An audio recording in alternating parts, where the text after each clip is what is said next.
El jardín de la vicaría brillaba bajo la luz dorada de un sábado por la tarde de junio. Las rosas trepaban por las paredes de piedra gris, con la negligencia elegante propia de una casa que ha permanecido en el mismo lugar durante siglos. Y las mesas redondas cubiertas con manteles de encaje blanco se distribuían sobre el césped impecable. Era la tradicional recaudación de fondos para la restauración del tejado de la iglesia, un evento que Miss Jane Marple nunca habría faltado en sus 30 años, viviendo en el pequeño pueblo de St. Mary Mead. Miss Marple, a los 80 y tantos años, se desplazaba entre los invitados con la gracia tranquila de quien ha observado a la sociedad humana durante prácticamente toda una vida. Su vestido gris lavanda, impecable como siempre, apenas se movía cuando ella se inclinaba para examinar una bandeja de tartas caseras en una de las mesas. Los anteojos de montura plateada colgaban de una cadena delgada sobre su pecho, y aunque aparentaba interés casual en la repostería expuesta, su mirada, todavía aguda a pesar de los años, registraba cada detalle del comportamiento de sus vecinos. La señora Eleanor Thornton, matrona del pueblo y esposa del doctor Thornton, supervisaba la venta de repostería con la eficiencia militar de quien siempre había dirigido cada comité de beneficencia en una radio de 30 millas.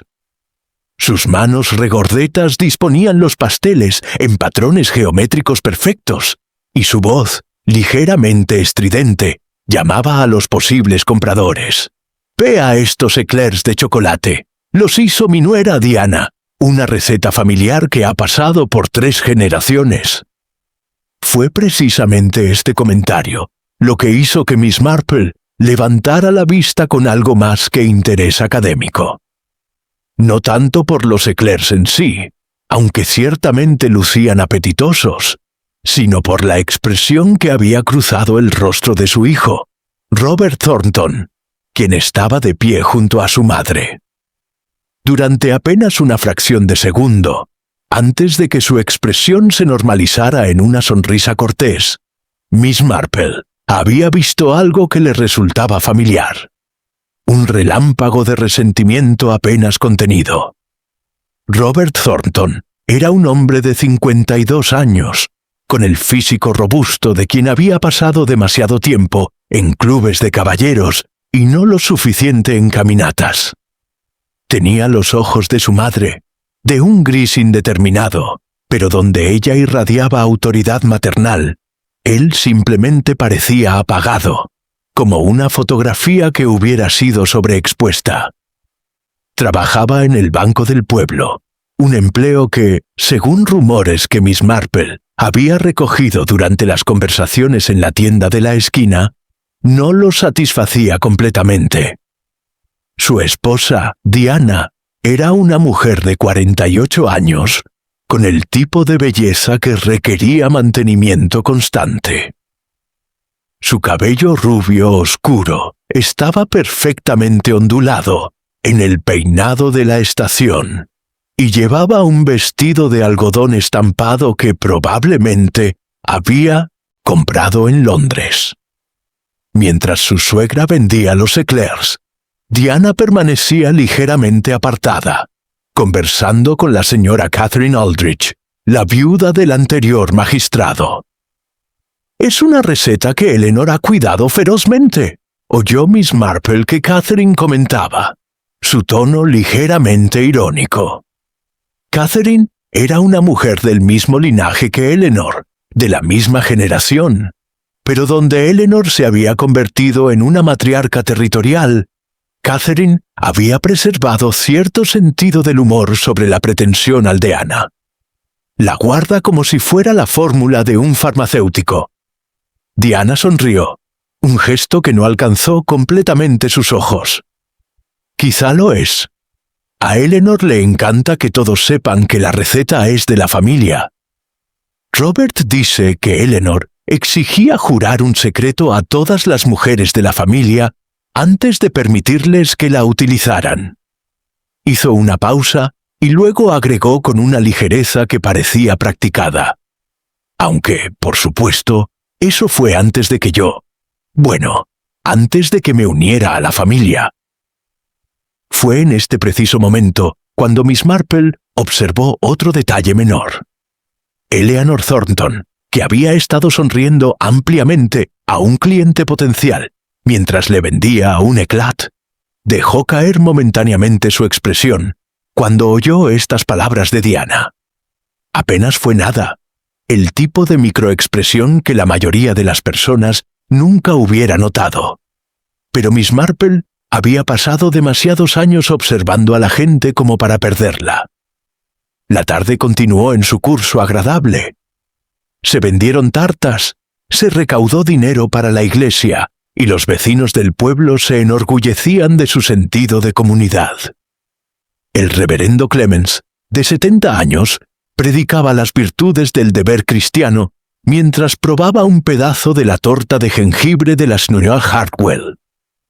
El oficial de policía local, el sargento Peters, un hombre amable y eficiente pero sin imaginación, se movía entre los invitados, asegurándose de que todo funcionara sin problemas. Y entonces, alrededor de las 3:30 de la tarde, sucedió. Tommy Buckingham, un joven abogado que había regresado al pueblo hace apenas 6 meses para tomar un puesto en la oficina legal local, había estado parado en los márgenes del evento, aparentemente disfrutando de un eclat que Diana le había ofrecido con una sonrisa especialmente caída. Tommy era uno de esos hombres jóvenes que parecía transportar una cierta inquietud donde quiera que fuera, como si el pueblo fuera demasiado pequeño para contenerlo. Fue su grito lo que primero capturó la atención de todos. Tommy había levantado los ojos del pastel que sostenía, su rostro pálido de repente, y había comenzado a llevarse las manos a la garganta con una expresión de verdadero pánico. Hay algo, tosió, sus palabras apenas inteligibles. El pastel no está bien. La multitud se movió hacia él, con esa mezcla de preocupación y morbo que caracteriza a los pueblos pequeños. Eleanor gritó: «¿Qué quieres decir, muchacho? ¿Está arruinado? Eso es imposible. Mi nuera es muy cuidadosa». Pero Tommy no estaba escuchando. Estaba en el suelo ahora, sus movimientos convulsivos, su respiración errática y superficial.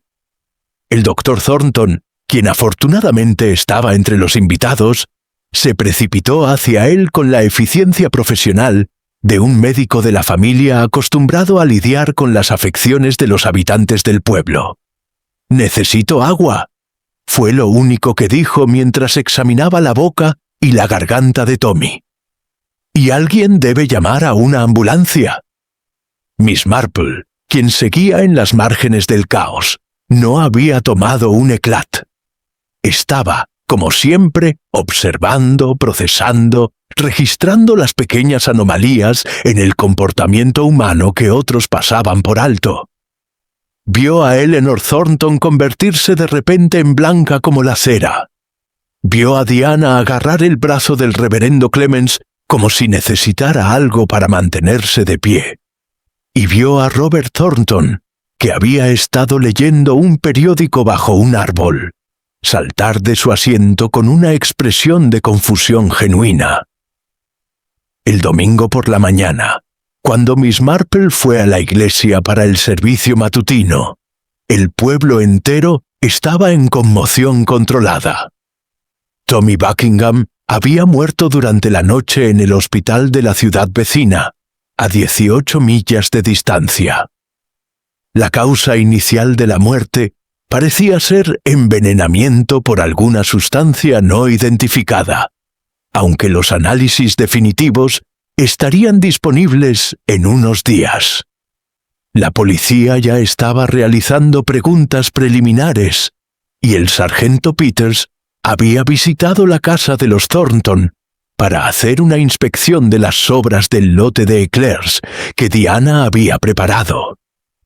mientras Miss Marple se sentaba en su banco habitual, en la iglesia de St. Mary Mead, escuchando al reverendo Clemens predicar sobre los misterios insondables del destino divino, su mente estaba funcionando en un nivel completamente diferente. No estaba pensando en el joven abogado, cuya vida había terminado tan abruptamente. Estaba pensando en Eleanor Thornton, una mujer que probablemente conocía la receta familiar mejor que nadie. Estaba pensando en Robert Thornton, en cuyo rostro había visto resentimiento. Estaba pensando en Diana y en su comentario ligero sobre no ser considerada del círculo interno de la familia Thornton. Y estaba pensando en un detalle muy particular que había notado durante todo el caos de la tarde anterior. Cuando el doctor Thornton le había ordenado a Eleanor que traer agua, ella había sido sorprendentemente lenta en responder, como si parte de ella hubiera querido esperar a ver qué sucedería a continuación. Miss Marple sabía, desde luego, que una sola observación de comportamiento no era prueba de culpa. Había aprendido eso en 70 años de observar a la gente. Pero sabía también que los asesinatos, porque era evidente que esto era asesinato, no sucedían en el vacío. Estaban siempre arraigados en patrones de comportamiento, en resentimientos cultivados, en conflictos que habían sido bullendo bajo la superficie durante años. Y en un pequeño pueblo como St. Mary Mead, donde todos conocían los secretos de todos, tales patrones eran generalmente visibles para aquellos lo suficientemente observadores para verlos. The Monday Morning Post Office had become, as it always did in moments of crisis, the unofficial headquarters of St. Mary Mead's collective consciousness. Miss Marple stood in the queue with her small parcel of knitting wool, listening to the conversations that ebbed and flowed around her like an invisible tide. "I'm telling you, it was deliberate sabotage," Mrs. Hartwell was saying to anyone within earshot, her voice trembling with the self-importance of someone at the center of a scandal. "That Diana has always been jealous of Eleanor's standing in the village, and now she's killed the poor boy to prove a point. Mark my words." Miss Marple observed the postmistress, Miss Burgess, roll her eyes, a gesture entirely at odds with her professional demeanor, but entirely justified in this context. Mrs. Hartwell had a habit of constructing elaborate narratives from the thinnest threads of evidence, a quality that had made her both tediously entertaining and occasionally dangerous in the dissemination of village opinion. "That's a rather serious accusation, Mrs. Hartwell," Miss Burgess said, weighing a package on her brass scales with deliberate slowness. "The police haven't suggested anything of the sort. The boy may have had an allergy no one knew about." "Allergy?" Mrs. Hartwell's face flushed. "To what? Chocolate? That would be rather convenient, wouldn't it? Especially for Eleanor, who needs to protect the reputation of her precious family recipe."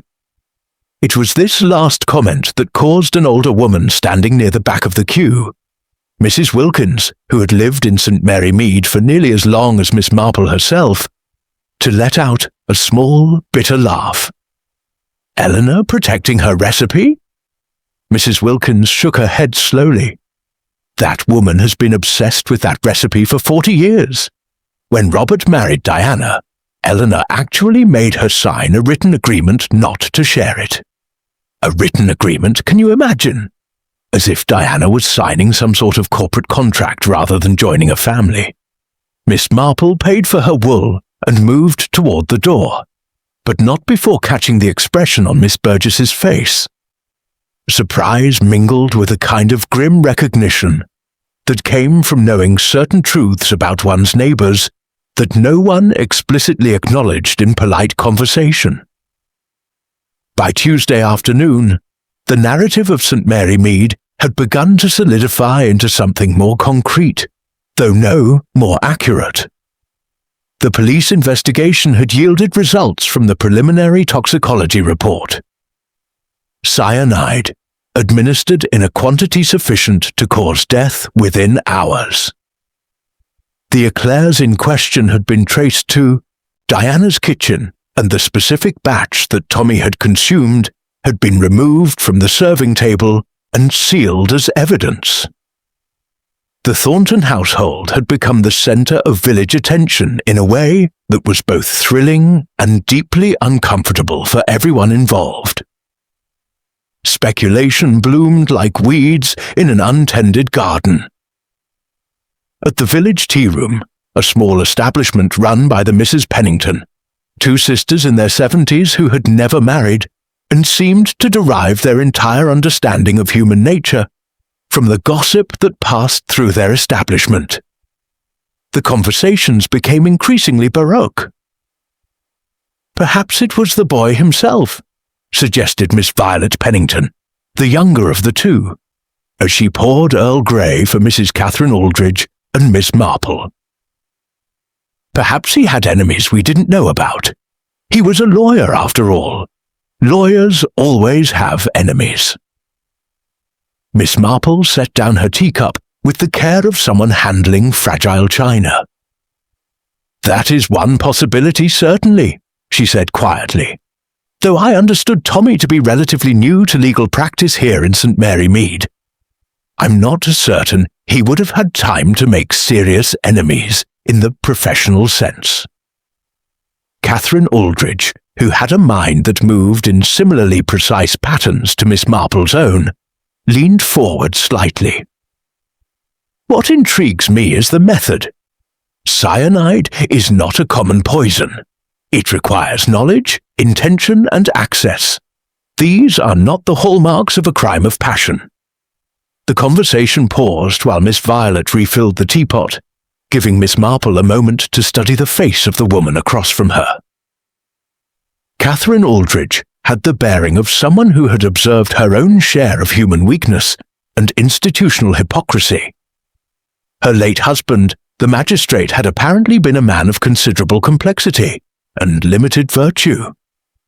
There was a sharpness to Catherine's gaze that suggested she was thinking along similar lines to Miss Marple, though perhaps from a different direction entirely. "The question is one of motive," Miss Marple said eventually. "Who benefits from Tommy Buckingham's death? And more importantly, and this is where the matter becomes truly interesting, who would have both the knowledge and the access to introduce poison into a specific batch of food that was meant for public consumption at a village event?" "Eleanor, obviously," Miss Violet said, with the confidence of someone who had never doubted her own conclusions. "She controlled the recipe, she knows how to use it, and I dare say she's had occasion to poison something in her kitchen before."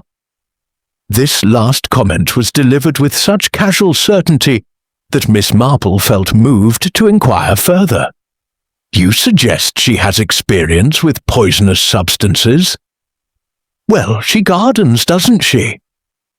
Miss Violet seemed to believe this was self-explanatory. "Gardeners use all sorts of chemicals, pesticides and the like. It wouldn't be difficult for her to acquire cyanide, compounds." Catherine Aldridge made a small noise of dissent.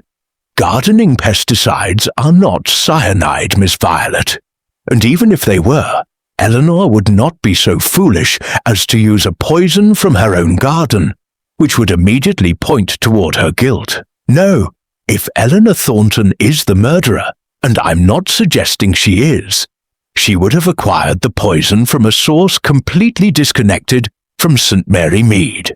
The logic of this observation hung in the air between them like a chess move that opens unexpected avenues of play. Across the village, in a considerably less refined setting, Robert Thornton sat in the bar of the King's Head public house, nursing a pint of bitter that had gone slightly warm. The pub was moderately crowded. It was Tuesday evening, when the local men made a habit of stopping by after work, but Robert seemed to occupy his own isolation even within the crowd.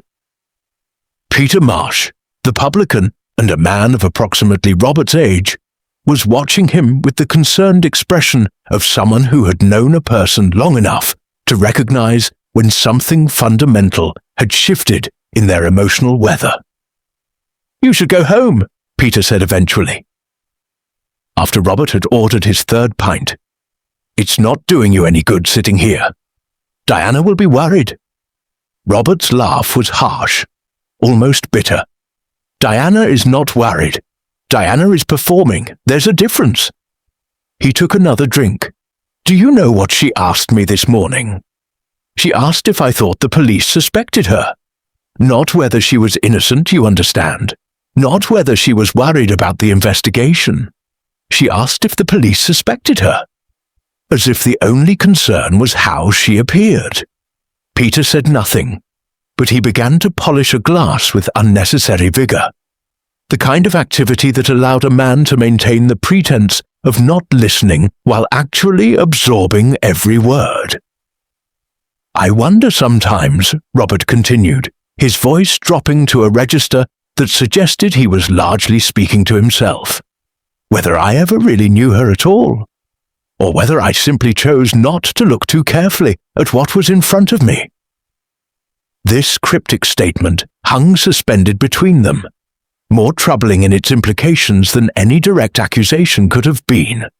By Wednesday morning, when the official police investigation took on a more formal character with the arrival of Inspector Blackwood from the county police force, St. Mary Mead had settled into a kind of fevered speculation that resembled nothing so much as a village-wide fever dream, where every suspect seemed guilty and every innocent gesture became suspect.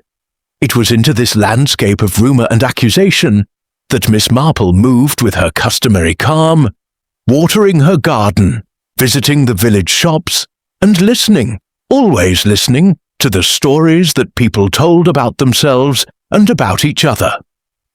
She had not yet formed a conclusion about who had murdered Tommy Buckingham, but she was beginning to perceive the shape of the truth beneath the surface of things, like seeing a familiar face reflected in a window pane. And the shape, she was beginning to suspect, was considerably more complicated than anyone had yet imagined. Inspector Blackwood was the type of policeman who believed that investigations were best conducted like military operations. Systematic, hierarchical, and governed by protocol rather than intuition. He had arrived on Wednesday morning in a dark sedan, accompanied by a young detective sergeant named Collins, and had immediately commandeered the small office at the police station as his temporary headquarters. By Thursday afternoon, he had interviewed approximately 30 residents of St. Mary Mead, a process that had transformed the village from a community of individuals into something resembling a congregation of suspects, each one simultaneously anxious and oddly vindicated by the attention. Miss Marple had been summoned for interview at 3 o'clock on Thursday, a timing that she suspected was deliberate. The inspector likely believed that afternoon hours made people tired, and therefore more likely to reveal inconsistencies. What he did not understand and could not have known was that Miss Marple had spent 70 years perfecting the art of appearing far less perceptive than she actually was. "Miss Marple," the inspector began, gesturing toward a chair across from his makeshift desk, "I understand you were present at the garden party on Saturday afternoon when the victim consumed the poisoned eclairs." "I was present, yes," Miss Marple confirmed, settling herself into the offered chair with the careful deliberation of someone managing aging joints. "Though I must confess I was not aware they were poisoned until Mr. Buckingham became ill." The inspector smiled, an expression that did not reach his eyes. "Of course not. But you are observant, I assume. You attend these village functions regularly?" "For nearly 30 years," Miss Marple said. "I find them quite valuable for maintaining one's understanding of community life."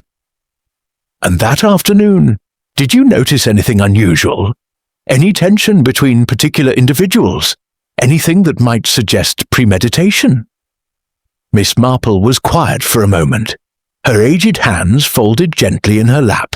"I observed several things," she said eventually, "though I confess I am uncertain which details are relevant to your investigation, and which are merely the ordinary friction of village life." The inspector leaned forward slightly. "Let me be the judge of that, Miss Marple." "Very well. I noticed that Mrs. Eleanor Thornton seemed unusually pale when her son, Robert, arrived at the garden party. I thought perhaps they had had a disagreement beforehand. I also observed that Diana Thornton offered Mr. Buckingham an éclat with a certain deliberateness, as if she wanted to ensure he ate it." Detective Sergeant Collins, who had been taking notes with mechanical precision, looked up sharply. The inspector's eyes narrowed. "You witnessed Mrs. Diana Thornton specifically offering the poisoned pastry to the victim?" "I witnessed her offering him a pastry," Miss Marple clarified gently. "Whether it was poisoned, I could not have known at that time. The offering itself was not unusual. Mrs. Thornton was helping to distribute the baked goods." "But you said she did so with deliberateness," Collins interjected. "What precisely do you mean by that?" Miss Marple considered the question with the seriousness it deserved. "In my experience, when a woman of a certain social position, and Mrs. Thornton is, by the standards of St. Mary Mead, a woman of considerable social position as the wife of the bank manager, specifically seeks out a young man to offer him food, it often indicates one of several things. Either she is attempting to be hospitable in a way she believes will be noticed, or she is attempting to establish some sort of connection. Diana's behavior suggested the latter." The implications of this statement settled over the room like dust. "You're suggesting there was a romantic entanglement?" the inspector asked. "I am suggesting nothing of the kind," Miss Marple said firmly. "I am merely describing what I observed. Interpretation is your domain, Inspector. I am merely a witness." But of course, she was far more than a witness. She was a decoder of human behavior, a reader of the small gestures and micro-expressions that revealed the truth beneath the surface of things.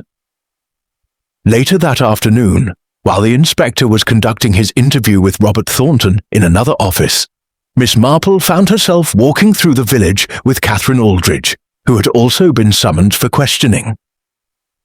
"He seemed interested in the romantic angle," Catherine said without preamble, as they moved along the high street. "The inspector asked me 3 separate times whether I had observed any impropriety between Diana and Tommy, as if scandal were more interesting to him than actual guilt."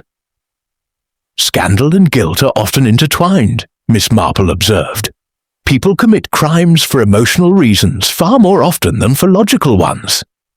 If there was some sort of emotional entanglement between Diana and Tommy, it might indeed be relevant to motive." Catherine paused at the corner where the high street curved toward the church. "Do you think Diana poisoned him?" The question was direct in a way that most villagers would have avoided. This was, Miss Marple reflected, one of the reasons why she found Catherine's company so stimulating. "I think," Miss Marple said carefully, "that Diana Thornton is a woman who has spent many years being underestimated by her husband's family. Eleanor Thornton, in particular, seems to have made a point of reminding Diana that she would never truly belong to the family. Such treatment, sustained over decades, can create considerable bitterness." "But does bitterness lead to murder? And would she use the family recipe to do it? That seems almost deliberately theatrical." "Or deliberately clever," Miss Marple countered. "Using the family recipe to poison someone creates immediate suspicion of Eleanor, who has guarded that recipe as fiercely as a dragon guards gold. If Diana is guilty, she has performed a rather elegant misdirection." Catherine smiled slightly. "You've thought about this more than you've admitted to the inspector." I have thought about little else since Saturday, Miss Marple acknowledged. Though my thoughts are hardly conclusive, there remain several questions that demand answers. Such as where one acquires cyanide in a village of 200 people. Such as how one introduces it into a specific batch of food without contaminating others. And most pressingly, such as why Tommy Buckingham would have been chosen as the victim. They had reached the vicarage gate. Catherine stopped and turned to face Miss Marple directly. "That last question troubles me," she said. "From what I understand, Tommy was a pleasant enough young man. He had no enemies that anyone knows of. His presence in the village changed nothing." "Precisely," Miss Marple said, "which suggests that his death was not about Tommy Buckingham at all. His death was about someone else. He was merely the mechanism." Back at the police station, Robert Thornton sat rigidly in the chair across from Inspector Blackwood, his hands clasped so tightly together that his knuckles had turned white. "Your wife," the inspector was saying, "had opportunity to poison the eclairs. She prepared them. She had access to the kitchen, to any ingredients she might wish to add. And according to multiple witnesses, she specifically offered the victim the pastry in question. Explain to me, Mr. Thornton, why we should not consider her the primary suspect." Robert's jaw tightened. "Because Diana is incapable of murder," he said. But there was a hesitation in his voice that belied the conviction of his words. "Are you certain of that? Can anyone ever be truly certain of another person's capabilities?" The question hung in the air, and Robert's silence was perhaps more damning than any answer he might have given. In that silence, Miss Marple, had she been present, which she was not, would have recognized the moment when a man's certainties about his own life shattered like glass. "My mother," Robert said finally, his voice barely above a whisper, "has always been obsessed with that recipe. Always.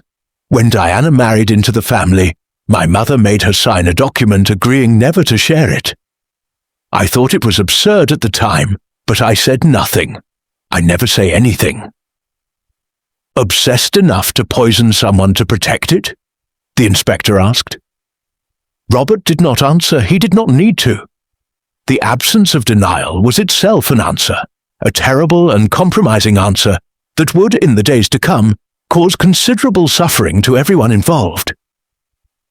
Eleanor Thornton sat in the police station interrogation room, with the rigid posture of a woman who had spent her entire life maintaining appearances, and who was not about to abandon such practices simply because she was being questioned about murder. Her grey hair was perfectly set, her dress immaculate, her hands folded in her lap with practiced composure. But her eyes, those grey, determined eyes that had terrified generations of St. Mary Mead residents, betrayed a flicker of something that might have been fear, or might simply have been rage. "The recipe," Inspector Blackwood said, sliding a photograph across the table toward her, "appears to be quite important to you." Eleanor's lips tightened almost imperceptibly. "It is a family heirloom. My mother gave it to me, and I have protected it accordingly." "Protected it," the inspector repeated, as if tasting the word. "That's an interesting choice of language. Most people would say they simply maintain a family recipe. But you used the word protected. Why would a recipe need protection?" "Because," Eleanor said coldly, "in this modern age, everything valuable is subject to theft and degradation. I have attempted to maintain standards. Apparently, that is now considered a crime." Detective Sergeant Collins glanced up from his notes. "It's not a crime to maintain standards, Mrs. Thornton. However, it does become relevant when we discover that you have gone to considerable lengths to ensure this recipe remains within your exclusive control. You required your daughter-in-law to sign a legal document agreeing never to share it. You forbade other family members from using it without your explicit permission. You even carried the original in a locked box in your home. Eleanor said nothing, but her jaw clenched almost imperceptibly.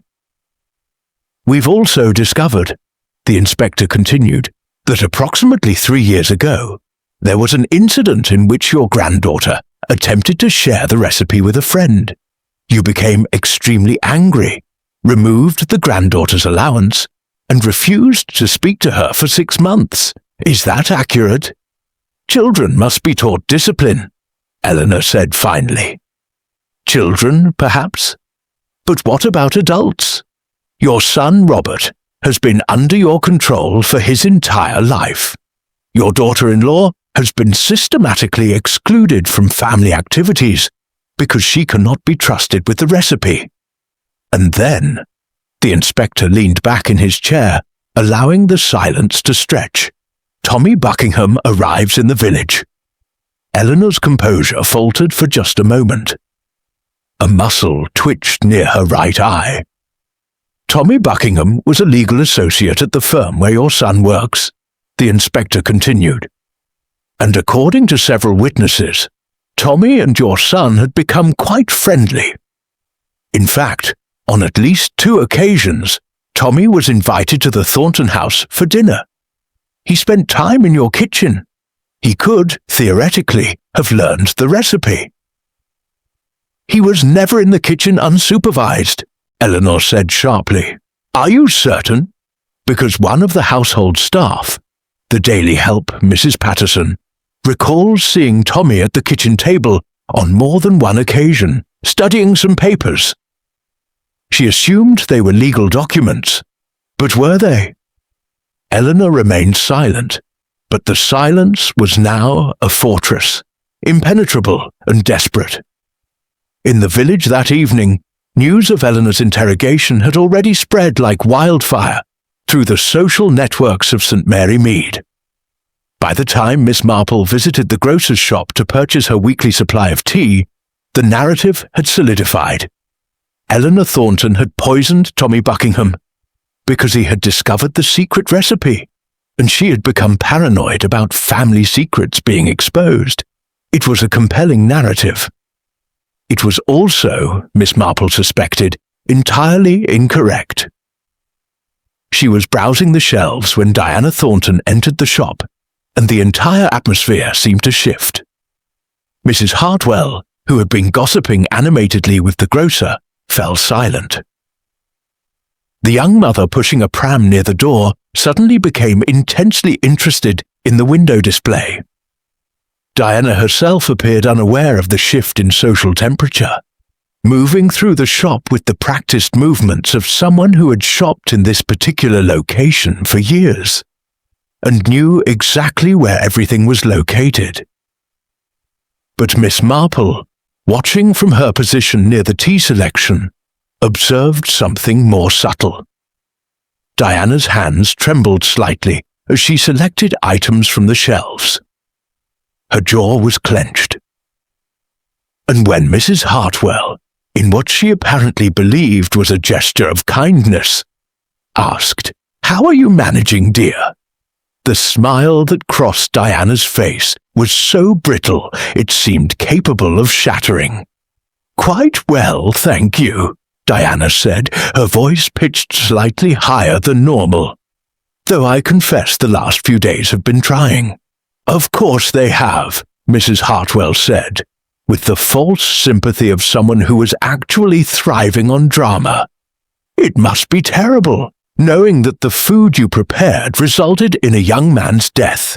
Even if you didn't know it was poisoned, that's a heavy burden to carry." The grocer, recognizing an opportunity to redirect the conversation away from accusation, began asking Diana about the sugar she was purchasing. But Miss Marple had observed what he had not. The way Diana's hands had gone white as she gripped her shopping basket. The way her eyes had briefly filled with tears before she controlled herself with visible effort.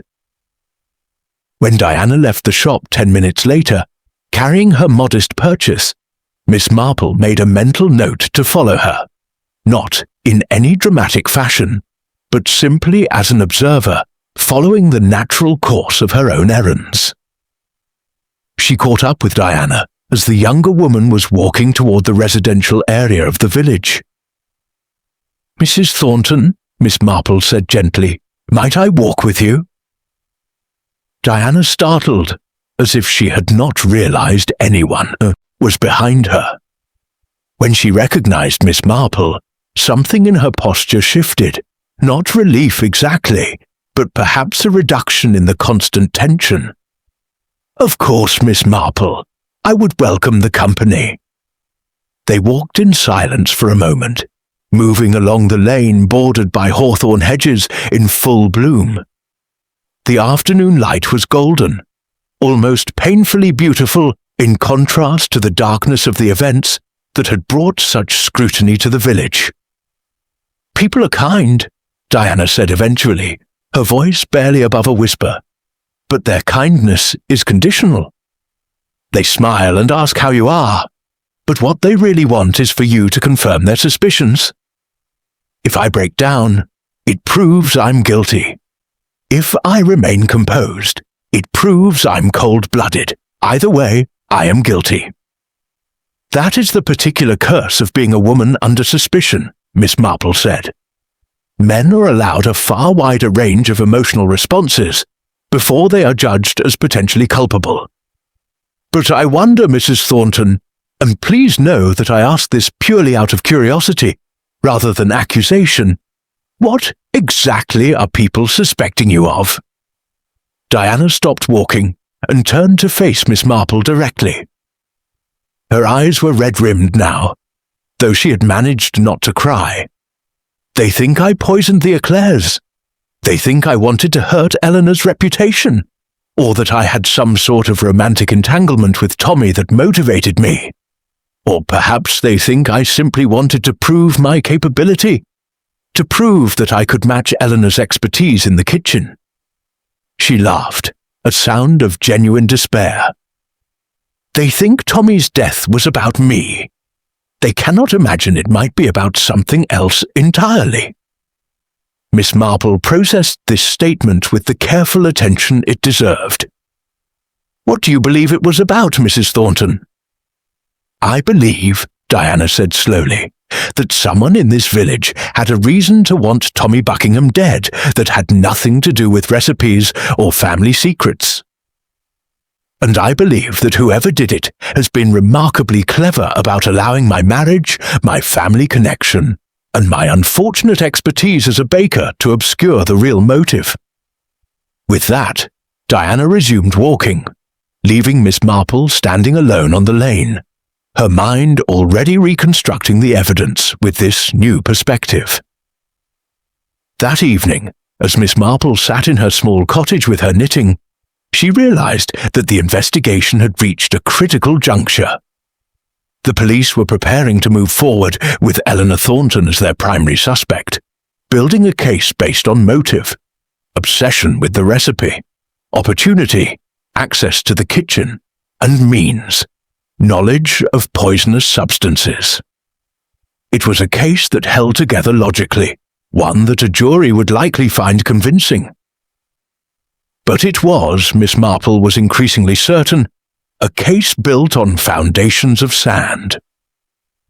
The real question remained, why had someone wanted Tommy Buckingham dead? And more pressingly, who among the residents of St. Mary Mead had the knowledge, the motive, and the cold calculation to use the Thornton family recipe as their instrument of murder?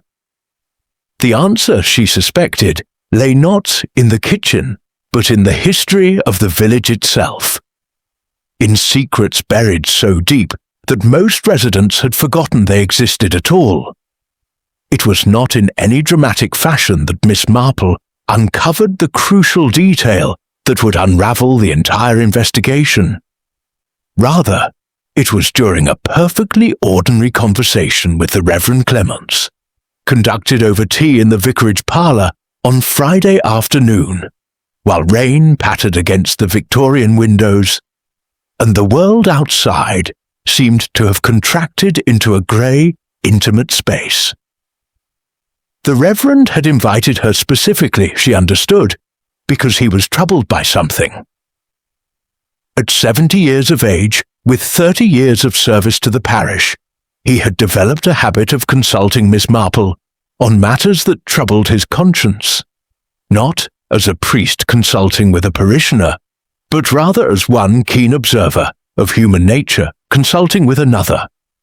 The situation with Eleanor, he began, stirring his tea with methodical precision, troubles me deeply. She has been a pillar of this church for decades, and yet the evidence against her is rather compelling, is it not? Evidence can be many things, Miss Marple replied carefully. Compelling is merely one of them. Truthful is quite another. The Reverend smiled slightly, as if her response had confirmed something he had suspected. I thought you might say something of that nature. You have always possessed a perspective that extends beyond the surface of things. He paused, taking a sip of his tea. Do you know that Tommy Buckingham came to see me the day before he died? Miss Marple's hand stilled in her lap. This was not information she had possessed. Did he? That is quite remarkable. What did he wish to discuss? He wanted to know about parish records, the Reverend said. Specifically, he wanted to know about a marriage that had taken place in 1967. He asked if the records were still accessible, and whether I would be permitted to discuss them with someone not directly related to the individuals involved. The significance of this statement hung in the air between them, like a bell that had just been struck. And what did you tell him? Miss Marple asked. I told him that I would need to know more about his interest in the matter before I could discuss such things. He seemed disappointed, but not entirely surprised. He said something rather odd. He said that he had suspected the answer might not be forthcoming, that the village had invested considerable effort in forgetting. Then he left, and I thought no more of it until he was dead. Miss Marple set down her teacup with deliberate care. Reverend Clements, I must ask you something, and I ask it in confidence. Was there something unusual about the marriage in question? Some scandal or impropriety? The Reverend was silent for a long moment, and in that silence, Miss Marple understood that there had indeed been something. Finally, he said quietly, there was a marriage between a local girl, quite respectable family, you understand, and a young man from outside the parish. The union was expedited. The girl was already several months pregnant when they married. In the modern day, such things would barely merit notice. But in 1967, in a village such as this, it was significant. Do you remember the names? The Reverend did, though he was clearly reluctant to share them.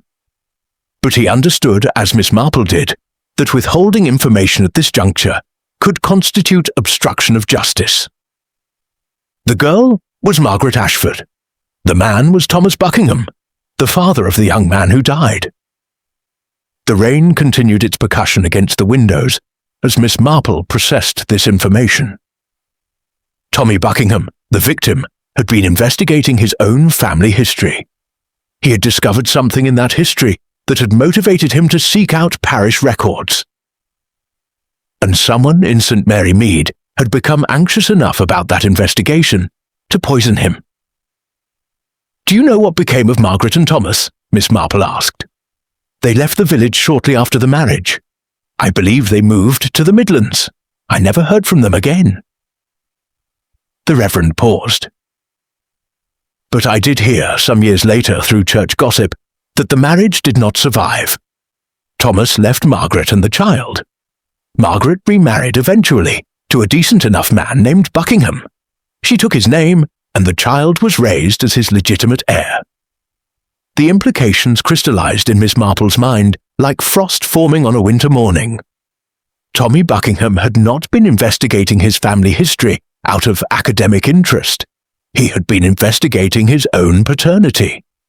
And in doing so, he had apparently discovered something that someone in St. Mary Mead needed desperately to keep hidden.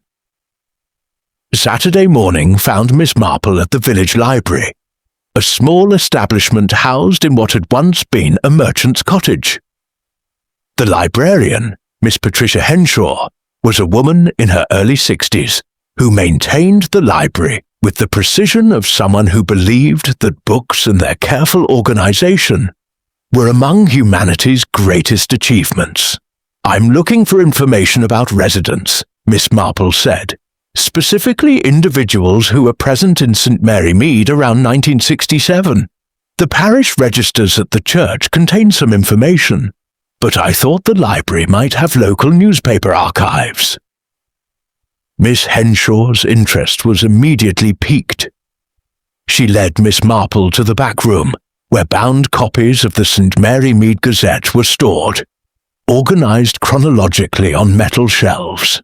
"What specific information are you seeking?" Patricia asked. "Birth announcements primarily," Miss Marple said, which was technically true, though not entirely complete. "And perhaps marriage announcements from that period." It took Miss Marple nearly 2 hours of methodical searching through the crumbling pages of newspapers from 58 years previous. But eventually, she found what she was searching for. A birth announcement from 1967, published in the Gazette Society section. "A son to Margaret Ashford and Thomas Buckingham, born at St. Mary's Hospital.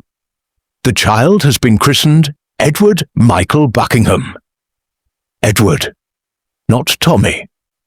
Tommy had not been born to Margaret and Thomas as their biological child. He had been given to them, or more accurately, adopted into the family as an existing child. But whose child was he originally? Miss Marple requested that Miss Henshaw pull copies of the newspaper from March and April of 1967, several months before the Buckingham birth announcement. What she was looking for was a specific pattern.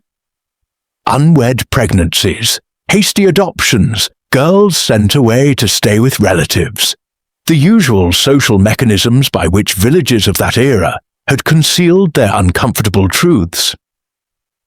And there, in the March edition, was a brief notice.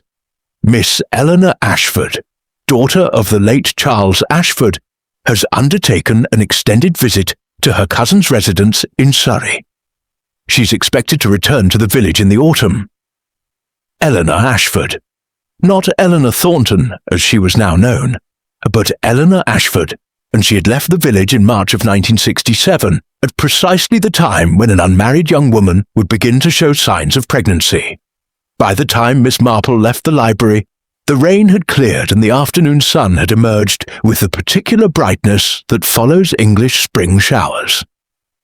She walked slowly through the village, her mind reconstructing a narrative that had been buried for nearly 6 decades. Eleanor Ashford, in 1967, had been unmarried and pregnant. Rather than face the social ruin that would have accompanied such a condition, she had gone away. And when she returned, presumably without the child, she had met and married her husband, Dr. Thornton, some years later. Presumably, she had convinced herself and everyone else that her past had been successfully erased. But Tommy Buckingham, Edward, in his earliest years, had apparently inherited something from his biological mother that Eleanor herself possessed. A certain determination to uncover uncomfortable truths. He had come to St. Mary Mead, ostensibly as a young lawyer, looking for professional opportunities, but actually searching for information about his origins. He had begun asking questions about parish records. He had been growing dangerously close to discovering that the respectable Eleanor Thornton, pillar of society and guardian of family secrets, had once been a young, frightened woman who had given birth to an illegitimate child. And someone, not Eleanor, Miss Marple was now quite certain, had poisoned him to prevent that discovery from becoming public knowledge. The question now became, who in St. Mary Mead had such an investment in Eleanor's secrets remaining hidden? Who would benefit from Tommy Buckingham's death beyond Eleanor herself? The answer, Miss Marple suspected, involved the family recipe in a way that had nothing to do with cyanide and everything to do with the elaborate mythology that a family constructs to maintain its coherence and respectability. She had 3 suspects remaining, and she had at last begun to understand the true shape of the crime. Miss Marple did not approach the Thornton household directly. Instead, she requested an afternoon visit with Catherine Aldridge, and over tea in Catherine's elegant sitting room, she shared the essential facts of what she had discovered in the parish records and newspaper archives. Catherine listened without interruption, her face remaining composed, but her hands tightened around her teacup as the full weight of the revelation became apparent. Eleanor had an illegitimate child, Catherine said finally, as if testing the weight of the words, 58 years ago, and Tommy Buckingham came to the village searching for information about his biological mother. Not searching so much as confirming, Miss Marple corrected gently. He likely already knew who his biological mother was. What he was searching for was acknowledgement, some kind of recognition or explanation. And instead, he found poison, Catherine said bitterly. She rose from her chair and walked to the window, looking out over her garden where roses bloomed in careful profusion. You know, don't you, that the Thorntons are not the only family in this village with secrets related to Eleanor's past? Miss Marple waited. Catherine's use of the plural suggested she was working through a particular line of reasoning. My late husband, Catherine continued, was the magistrate here for 40 years. He knew everything about everyone. The births that came too early, the pregnancies that ended mysteriously, the children who were passed off as younger siblings when they were actually nephews or nieces. In 1967, there was an entire network of women, respectable women, wealthy women, women from good families, who helped other women conceal their pregnancies. Including Eleanor? Miss Marple said. Including Eleanor, yes, but also including others. My husband always said that the recipe, Eleanor's precious family recipe, was not the only thing guarded with absolute secrecy in this village. There were histories, connections, family relationships that had to remain hidden for respectability to be maintained. Catherine turned from the window and faced Miss Marple directly. I wonder if Tommy discovered something else, Miss Marple. Something about who arranged for his adoption.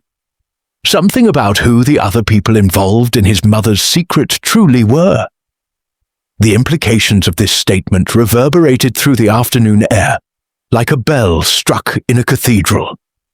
Later that evening, Miss Marple found herself walking past the Thornton residence as darkness fell. The house was well lit, and through the windows she could observe Eleanor in the sitting room, reading a book, apparently unmoved by the investigation that had narrowed itself so dangerously around her. Robert was absent at the pub, Miss Marple suspected, and Diana had taken refuge in her bedroom on the second floor.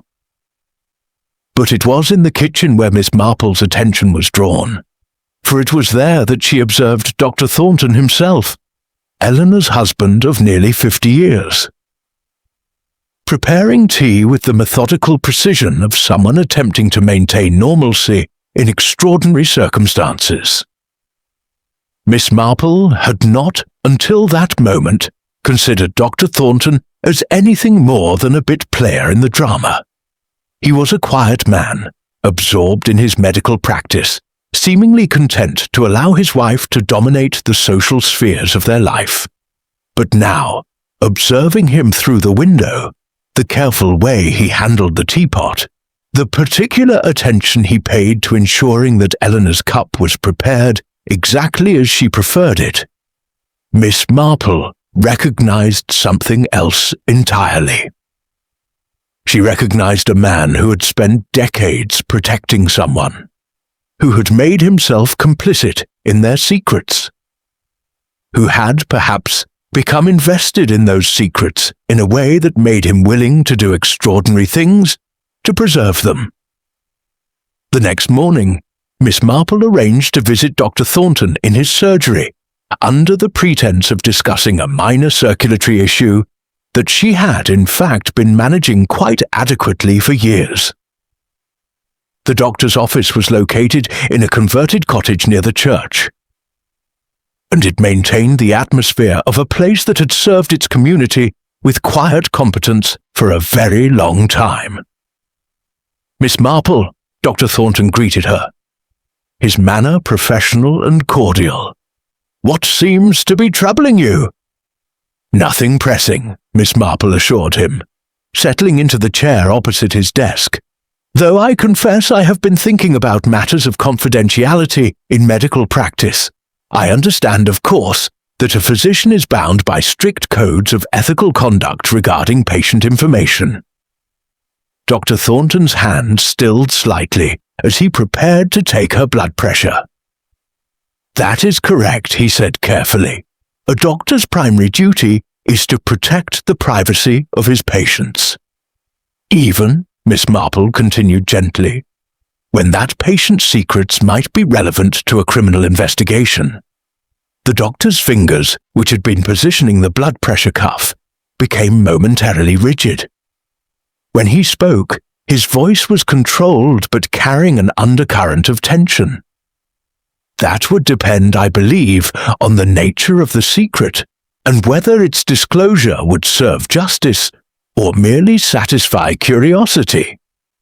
And if the secret," Miss Marple said, "pertained to matters of life and death, if someone had died and the secret in question was directly connected to their demise." Dr. Thornton removed the blood pressure, a cuff without having taken a reading. He sat back in his chair and regarded Miss Marple with an expression that had transformed from professional courtesy to something far more complex, a mixture of resignation and defensive vigilance. "You are a perceptive woman, Miss Marple," he said finally. 30 years ago, I would have been less cautious about what I said in response to such implications. But I have learned, over the course of a long marriage, that sometimes silence is the most profound form of loyalty. "And sometimes," Miss Marple replied, "silence becomes complicity in something far darker than the original secret."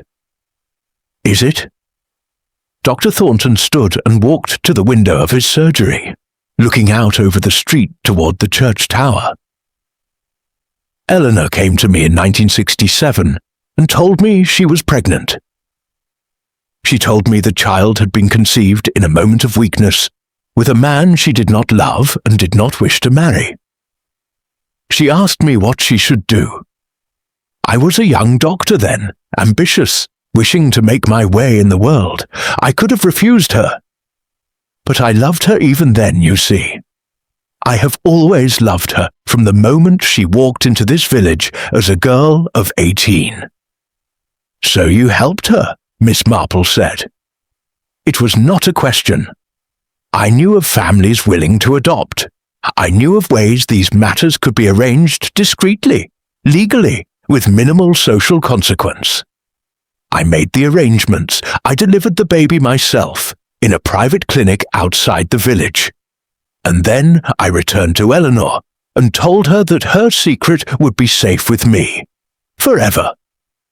And when Tommy Buckingham came to St. Mary Mead," Dr. Thornton's shoulders sagged slightly. Eleanor recognized him immediately. There was something in his face. Her own features reflected back at her. She became convinced that he had come to expose her, to destroy the reputation she had spent 50 years constructing. she became obsessed with preventing that disclosure. She spoke to me constantly about it, about what she would lose if the truth emerged. "Did you know," Miss Marple asked carefully, "that Tommy had been poisoned before the official announcement?" "No," Dr. Thornton said, and something in his voice suggested this was truth. "I did not. I first learned of his death when I was called to the garden party to provide medical assistance. I did not understand what had happened until the police investigation began. And Eleanor." Dr. Thornton turned from the window to face Miss Marple directly. "Eleanor has told me nothing about what she may or may not have done. She has chosen, as she has chosen throughout our marriage, to keep certain matters entirely private, even from me. I provide her with silence and protection. That is the nature of our arrangement." The resignation in his voice was profound and utterly convincing. Eleanor had not confided in her husband about the poisoning, which meant that either Eleanor was innocent or she was extraordinarily clever about maintaining separate compartments of her life. Miss Marple believed it was the latter. As Miss Marple walked through the village that afternoon, the pieces of the puzzle began to arrange themselves in a new configuration. Eleanor had indeed been the object of Tommy's investigation, but Eleanor had not been his murderer. Someone else, someone with access to her kitchen, someone with knowledge of the recipe, someone with sufficient motive and opportunity, had used the poisoned eclairs as both weapon and distraction. And that someone, Miss Marple was now quite certain, had access to Eleanor's world in a way that extended far beyond casual acquaintance. The question remained, who among the residents of St. Mary Mead had both the knowledge of Eleanor's past and sufficient motive to kill to protect it? Who had something to lose if Eleanor's secret became public knowledge? The answer, she suspected, would require one final confrontation to extract. The second poisoning occurred on a Tuesday afternoon, and it came perilously close to claiming its victim. Mrs. Eleanor Thornton had prepared her customary afternoon tea in her kitchen, a ritual she had maintained for over 50 years with the constancy of religious observance. She had brewed Darjeeling, selected 2 biscuits from the tin she kept specifically for this purpose, and sat in her morning room to consume them while reading the correspondence that had accumulated over the course of the day. It was Dr. Thornton who found her approximately 40 minutes later, when he returned home from his surgery for the evening. Eleanor was on the floor, her teacup shattered beside her, her breathing shallow, and her lips tinged with a faint bluish cast that any physician would recognize immediately as a sign of respiratory distress. The ambulance arrived within 15 minutes. The hospital in the neighboring town completed its analysis within 6 hours. The results were unambiguous. Cyanide, the same poison that had killed Tommy Buckingham, administered in a quantity slightly less lethal than the dose that had claimed the young man's life. Eleanor Thornton had survived, but only barely. And her survival had fundamentally transformed the nature of the investigation. Inspector Blackwood arrived at the hospital at 11 o'clock that evening, his previous certainty about Eleanor's guilt now shattered into fragments. An attempted suicide, he had briefly considered, might explain the poisoning. A woman desperate to escape the consequences of her crime. But Eleanor, recovering in the intensive care unit under constant observation, had insisted with surprising vehemence that she had neither poisoned her tea nor attempted to take her own life. "Someone is trying to silence me," she had said to the nurses, her voice hoarse from the activated charcoal administered to her stomach. "Someone is trying to make it appear that I am guilty, but I am not. I never poisoned that boy." By the time Miss Marple learned of the attempted poisoning, which occurred as these things do in small villages, through the informal channels of gossip that moved far faster than official channels, she had already begun to understand the true architecture of the crime. She was taking her morning constitutional on Wednesday when she encountered Robert Thornton near the church. He appeared to have aged 10 years in the course of a single week. His suit hung loosely on his diminished frame, and his eyes held the glassy quality of someone sustained primarily by sedative medication. "Miss Marple," he greeted her, and his voice cracked slightly as he spoke. "Have you heard? My mother attempted to poison herself. The irony is rather devastating, isn't it? She spent so many years protecting her secrets, and now those secrets are destroying her." Miss Marple regarded him with the careful attention she reserved for moments of genuine crisis. "I had heard, yes. A terrible situation. And how is your wife managing through this ordeal?" Robert's expression flickered, pain crossing his features like a shadow. "Diana has been remarkable, actually. After all the suspicion that fell upon her, she has remained steadfast in her support for the family. She sits with my mother in the hospital. She coordinates with the doctors. She has been, in fact, the only stable element in our household." "That speaks well of her character," Miss Marple observed. "It cannot be easy, given the circumstances." "No," Robert agreed, "but Diana has always possessed a resilience that I lack. She has always understood, in a way that I never could, that people are not defined by the mistakes of their families." This statement hung between them with a quality that suggested Robert was speaking about something far larger than the immediate crisis. He was speaking about disappointment, about the ways in which families damage the individuals they are meant to nurture. That afternoon, Miss Marple requested a private visit with Diana at the hospital. She found the younger woman in the cafeteria, nursing a lukewarm cup of coffee, with the exhaustion of someone who had slept poorly for several consecutive nights. "Mrs. Thornton," Miss Marple said, settling into the chair across from her, "I hope you will forgive the intrusion, but I find myself puzzled by recent events, and I believe you may possess information that could clarify matters." Diana looked up, her eyes rimmed with fatigue but alert. "If I can help, Miss Marple, I will certainly do so.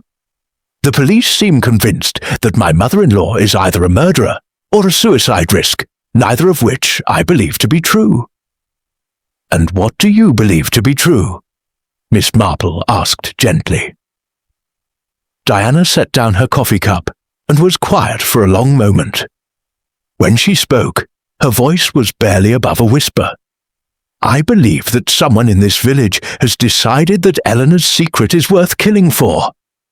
And I believe that whoever poisoned Tommy Buckingham is now attempting to make it appear that Eleanor has taken matters into her own hands rather than face exposure." "That is remarkably perceptive," Miss Marple said, "and it suggests that you have given this matter considerable thought." "I have," Diana confirmed. "I spend most of my time in the hospital sitting with Eleanor, listening to her speak about her past, about the child she gave birth to and gave away. She never speaks of it when Robert is present. She maintains her composure with him. But when we are alone, she talks about the guilt, the shame, the way she has constructed an entire life around the denial of that moment." "And Tommy's arrival in the village?" "Devastated her," Diana said, "not because she feared he would expose her, though she did fear that, but because she recognized in him something of herself. She recognized the search for truth, the determination to understand one's origins. She wanted to reach out to him, but she could not bring herself to do so. The fear was too overwhelming." "Did you know," Miss Marple asked carefully, "who Tommy was before Eleanor recognized him?" "No," Diana said. "I only discovered it when I overheard Eleanor and Dr. Thornton speaking in the garden. She was crying, which Eleanor never does, and she was saying that her past had come to haunt her, that the child she had given away had returned to destroy her. Dr. Thornton was trying to comfort her, but Eleanor was inconsolable." "When was this conversation?" Miss Marple asked. "The morning before the garden party," Diana said. "The morning of the poisoning." By Wednesday evening, Miss Marple had begun to construct a narrative that extended far beyond the simple explanation of Eleanor as murderer or suicide. She sat in her cottage, her knitting temporarily abandoned, and allowed the pieces to arrange themselves in her mind.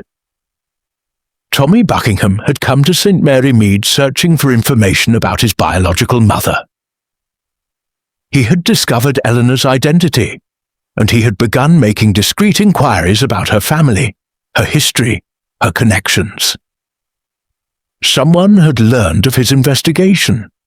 Someone within the network of people who had helped Eleanor conceal her secret 58 years prior. That someone had poisoned Tommy, using Eleanor's recipe as both weapon and distraction. The assumption would be that Eleanor, desperate to prevent her secret from becoming public, had committed murder. Eleanor would be blamed, her life destroyed, and the original secret would remain buried. But Eleanor had not cooperated with this plan. She had refused to take her own life, and so someone, growing desperate, had decided that a second poisoning would be necessary. This one designed to appear as Eleanor's suicide, driven by guilt over her crime. The question that remained was not who had poisoned Eleanor, or rather, who had attempted to poison her, but rather, who among Eleanor's long-ago confidants had sufficient motivation to commit two murders rather than allow a secret to emerge? Who had something to lose that was worth killing for? The answer, Miss Marple was increasingly certain, involved someone whose position in society, whose family reputation, whose entire life structure depended upon Eleanor's secret remaining exactly that, secret. And as Miss Marple reviewed her mental catalogue of St. Mary Mead's residents, she began to perceive the outline of a person whose vulnerability to exposure was even greater than Eleanor's own. A person whose presence at the garden party had been consistent but unremarked. A person with access to Eleanor's kitchen and familiarity with her recipes. A person whose relationship to Eleanor extended back decades, to that original moment in 1967, when a network of women had conspired to protect each other's secrets. A person, moreover, whose own daughter had been protected by that same network decades earlier, when circumstances had required discretion and silence. The recognition, when it came, was both sudden and inevitable. And it brought with it the terrible understanding that some crimes are not born from malice, but from the accumulated weight of secrets that have been carried for too long, in silence and isolation. On Thursday afternoon, Miss Marple sent word to Mrs. Violet Pennington that she would like to visit the tea room for a private consultation regarding a delicate matter concerning village history. Violet, who had never been able to resist an opportunity to discuss matters of historical significance, particularly when they involved scandal or secrets, had readily agreed. The tea room was closed to the public that afternoon, the curtains drawn against the spring sunshine, the tables cleared of their usual cups and saucers. It was in this intimate setting, surrounded by the faint aroma of Earl Grey and the accumulated patina of 50 years of village gossip, that Miss Marple began her final, investigative work. "I have been thinking," Miss Marple said conversationally as Violet prepared their tea, "about the nature of secrets, particularly about how secrets in a village such as ours are maintained not through force, but through the complicity of many people who benefit from their preservation." Violet paused in the act of pouring hot water. "What an intriguing observation, Miss Marple. Are you referring to any particular secret?" "I was thinking of the matter surrounding Eleanor Thornton," Miss Marple said, "and the child she gave birth to in 1967. A young man named Edward, who was later known as Tommy Buckingham." The teapot trembled slightly in Violet's hand. She set it down on the table with more care than was strictly necessary. "You see," Miss Marple continued gently, "I have been wondering about who besides Eleanor would have had sufficient motive to prevent Tommy from discovering his maternal history.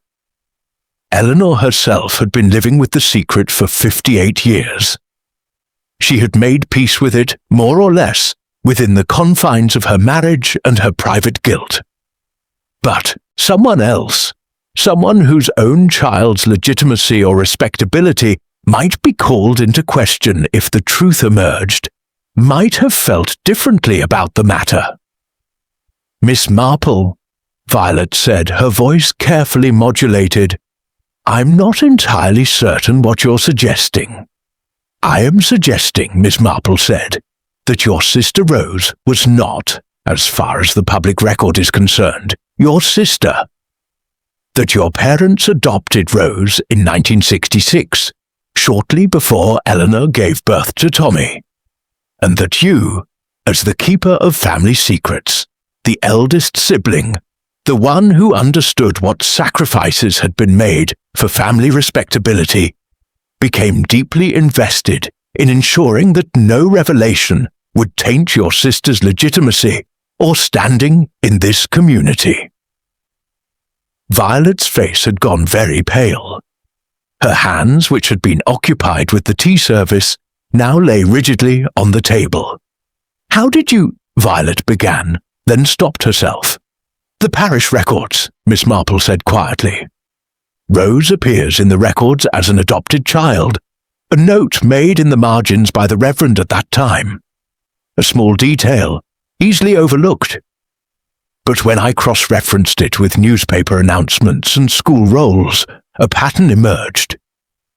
Rose, who is now Dr. Margaret Rose, the psychiatrist who practices in the neighbouring town, the one who visits St. Mary Mead occasionally and is always acknowledged with particular warmth, was born to someone else, and that someone else was connected, I believe, to Eleanor's circumstances." "You cannot prove anything," Violet said, her voice dropping to barely above a whisper. "I do not need to prove anything," Miss Marple replied. "Proof is for the police. I am merely trying to understand human behavior. I am trying to understand what would drive a woman of your evident intelligence and refinement to commit murder twice rather than allow a secret to emerge that would in the modern day harm no one at all." Violet's hands began to tremble. She clasped them together, her fingers intertwining with the tension of someone barely maintaining control. "Rose came to me," Violet said finally, the words emerging as if from a great distance, "and told me that Tommy had contacted her. He had discovered her connection to Eleanor, and he wished to meet with Eleanor to establish some sort of relationship. He was going to expose everything. The adoption, Eleanor's past, the entire network of women who had conspired to help each other conceal inconvenient pregnancies." "And you believed this would harm Rose?" Miss Marple asked. "Rose is a psychiatric professional," Violet said bitterly. "Her entire career has been built on the assumption of respectability, of normalcy, of the kind of stable family background that allows one to treat others' psychological disturbances with authority. The revelation that she was adopted, that her very existence was built on deception and cover-up, it would have destroyed her practice, her reputation, her sense of self. So, you poisoned Tommy," Miss Marple said gently, not as an accusation, but as a statement of acknowledged fact. "I poisoned Tommy," Violet confirmed, her voice steady now, as if admission had somehow released a pressure valve she had been maintaining under tremendous strain. I used Eleanor's recipe because I knew it would be her who was blamed. Eleanor, who had spent her entire life protecting people who did not deserve protection. Eleanor, who had sacrificed her own peace of mind for the sake of respectability. I thought perhaps it was time for her to experience what true consequences looked like. And when Eleanor did not take her own life, when she survived the second poisoning, Miss Marple asked, I panicked, Violet admitted. I had believed that the second poisoning would appear to be suicide. Eleanor, consumed by guilt over her crime, finally unable to bear the weight of it. But Eleanor is stronger than I credited her with being. Eleanor, I now understand, had already begun to accept the truth about herself. The danger of exposure had become less terrifying to her than the burden of continued silence. Yet you were willing to let her hang for your crime, Miss Marple observed. To allow an innocent woman to be convicted of murder you yourself committed. Yes, Violet said, and the word carried the weight of absolute despair. I was willing to do that, and I would have succeeded had you not possessed your particular gifts of observation. The police arrived at the tea room at 5 o'clock that afternoon, having been summoned by Miss Marple, with a telephone call that was both brief and devastatingly precise. Inspector Blackwood listened to Violet Pennington's confession with the expression of a man whose understanding of the crime had just undergone a complete transformation.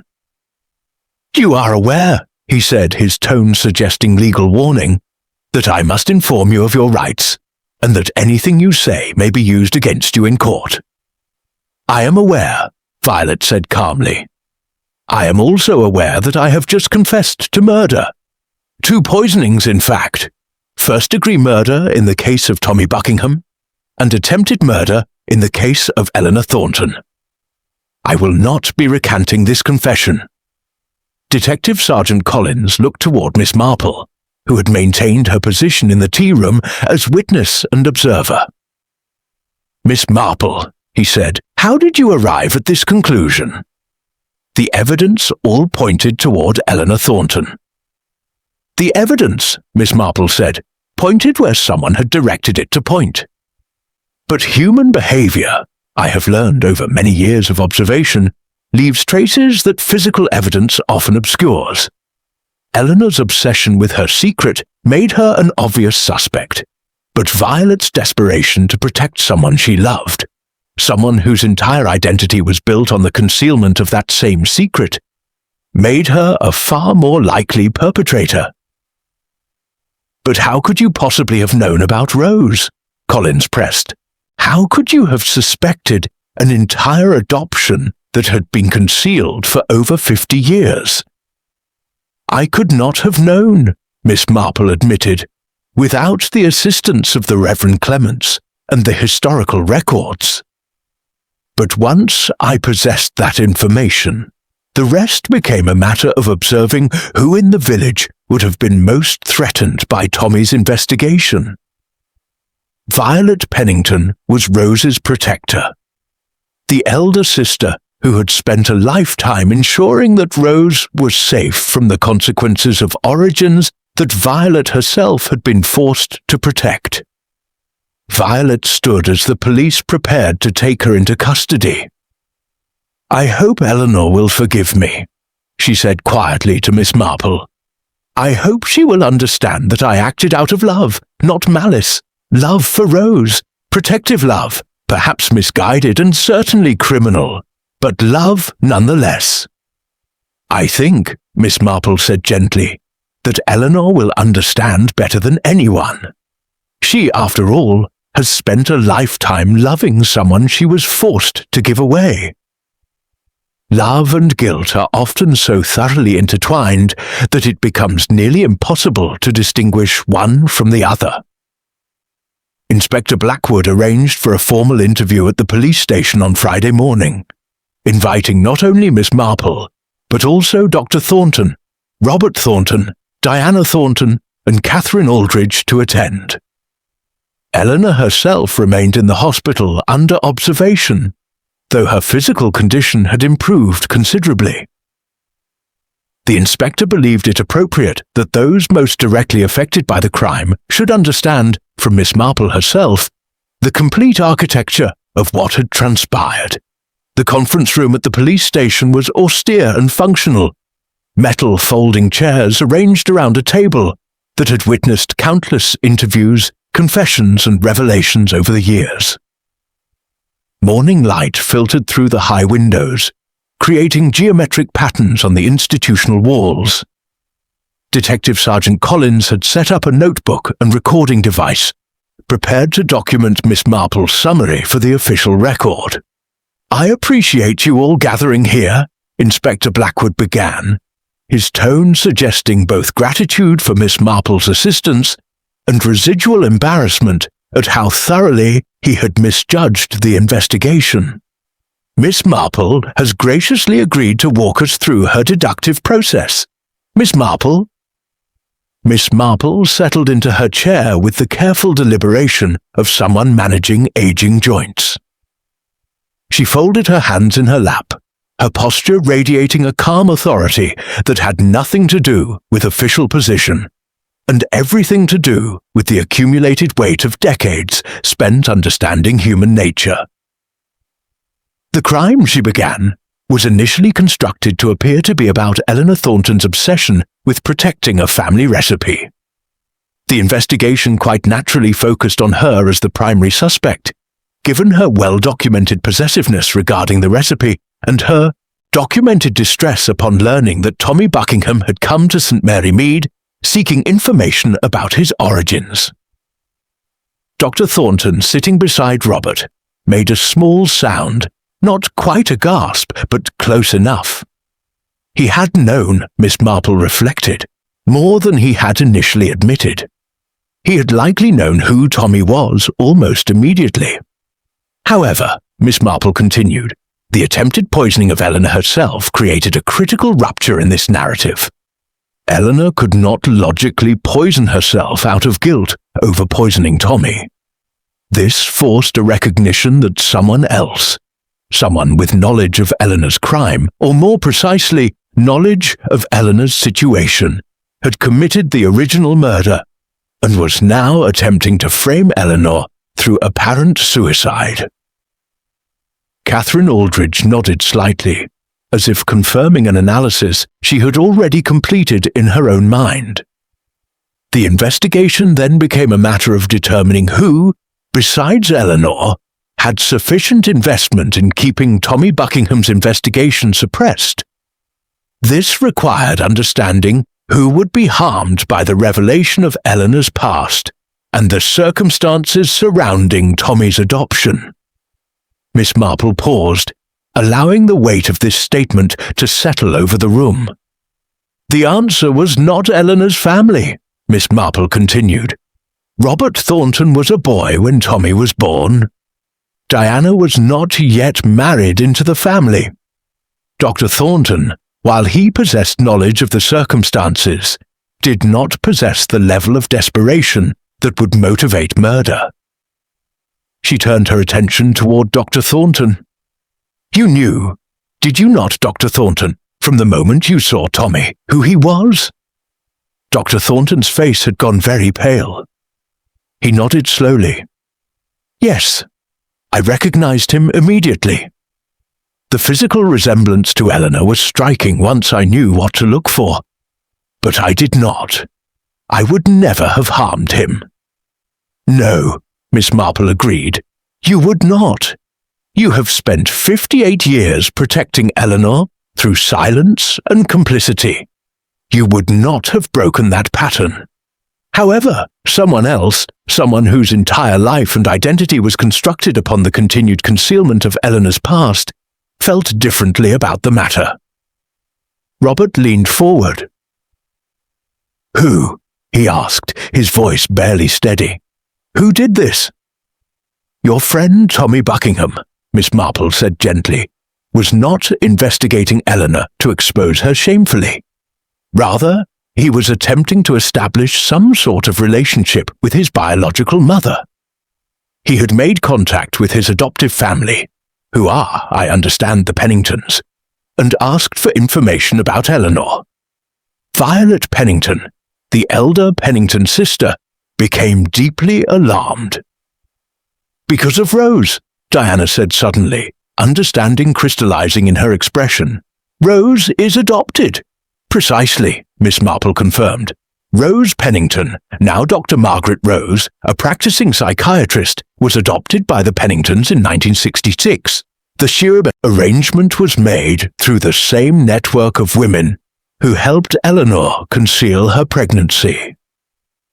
Rose's entire professional identity, her credibility as a psychiatrist, her position within her community, all of these were dependent upon the assumption that she came from a respectable, intact family.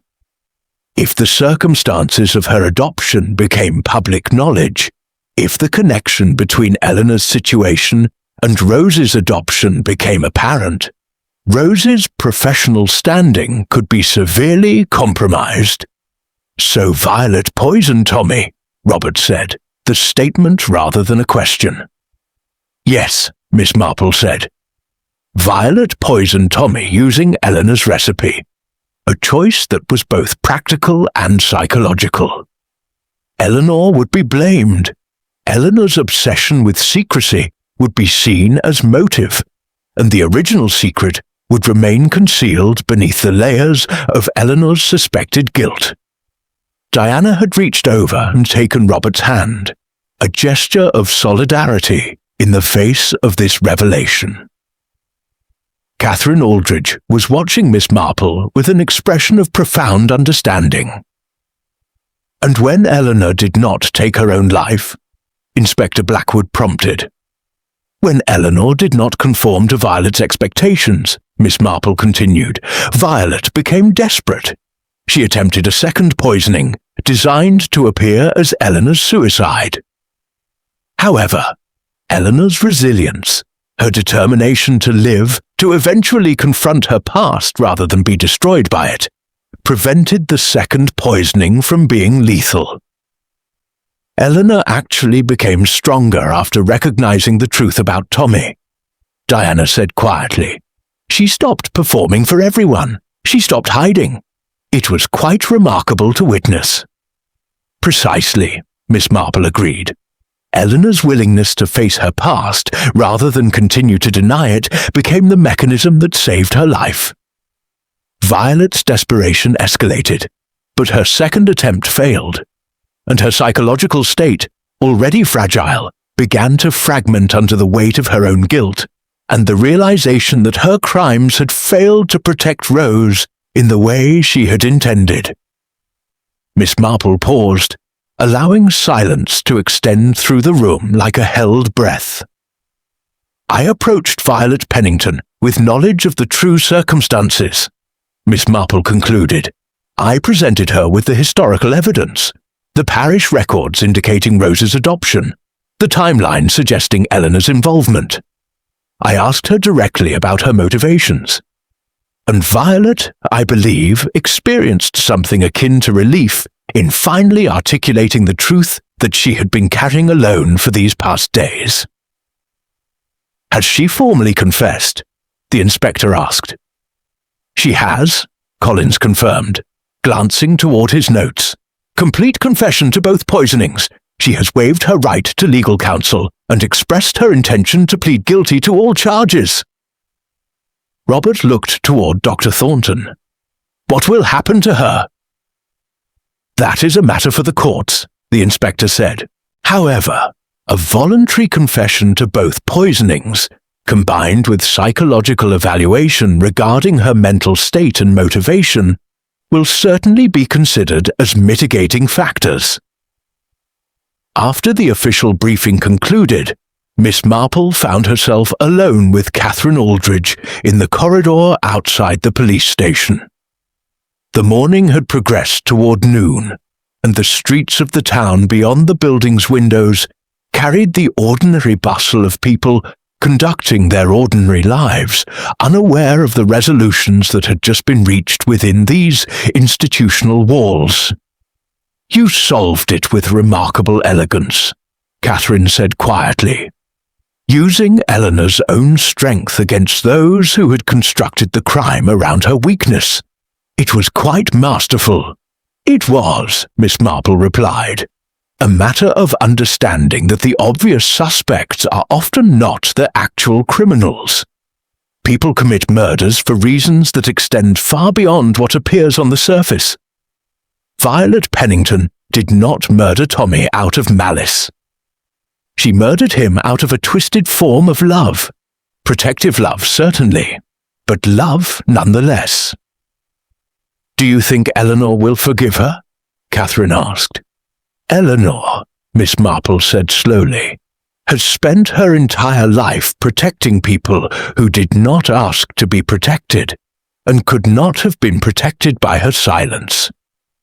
She will, I believe, recognize in Violet Pennington a woman consumed by the same drive that has consumed her, the drive to sacrifice oneself and others to preserve an image of respectability that may, in the end, be far less important than simple human truth." The two women walked out into the spring afternoon together, their shadows long behind them on the pavement, moving toward a village that would never quite be the same as it had been before. A young man named Tommy Buckingham had come seeking answers about his origins. Chapter 10. Consequencias. 3 weeks after Violet Pennington's formal confession and arrest, St. Mary Mead had begun the slow process of returning to what passed for normalcy in a village that had been fundamentally altered by revelation. The days had lengthened into early summer, and the hawthorn hedges that bordered the lanes had begun to give way to the softer greens of advancing season. Eleanor Thornton was released from the hospital on a Wednesday afternoon, her physical recovery complete, though the psychological restoration would necessarily be a far longer process. Miss Marple observed her return to St. Mary Mead not through direct observation, but through the reports that circulated through the village networks. Eleanor had been seen at the market. Eleanor had visited the church. Eleanor had taken tea with Catherine Aldridge. The details accumulated like small stones being placed in a particular arrangement, each one suggesting something about how Eleanor was attempting to reconstruct her life.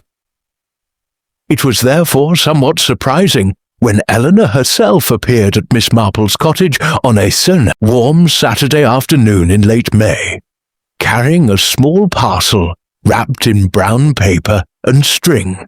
"Miss Marple," Eleanor began, her voice carrying the careful formality of someone who had not yet fully integrated back into ordinary social discourse.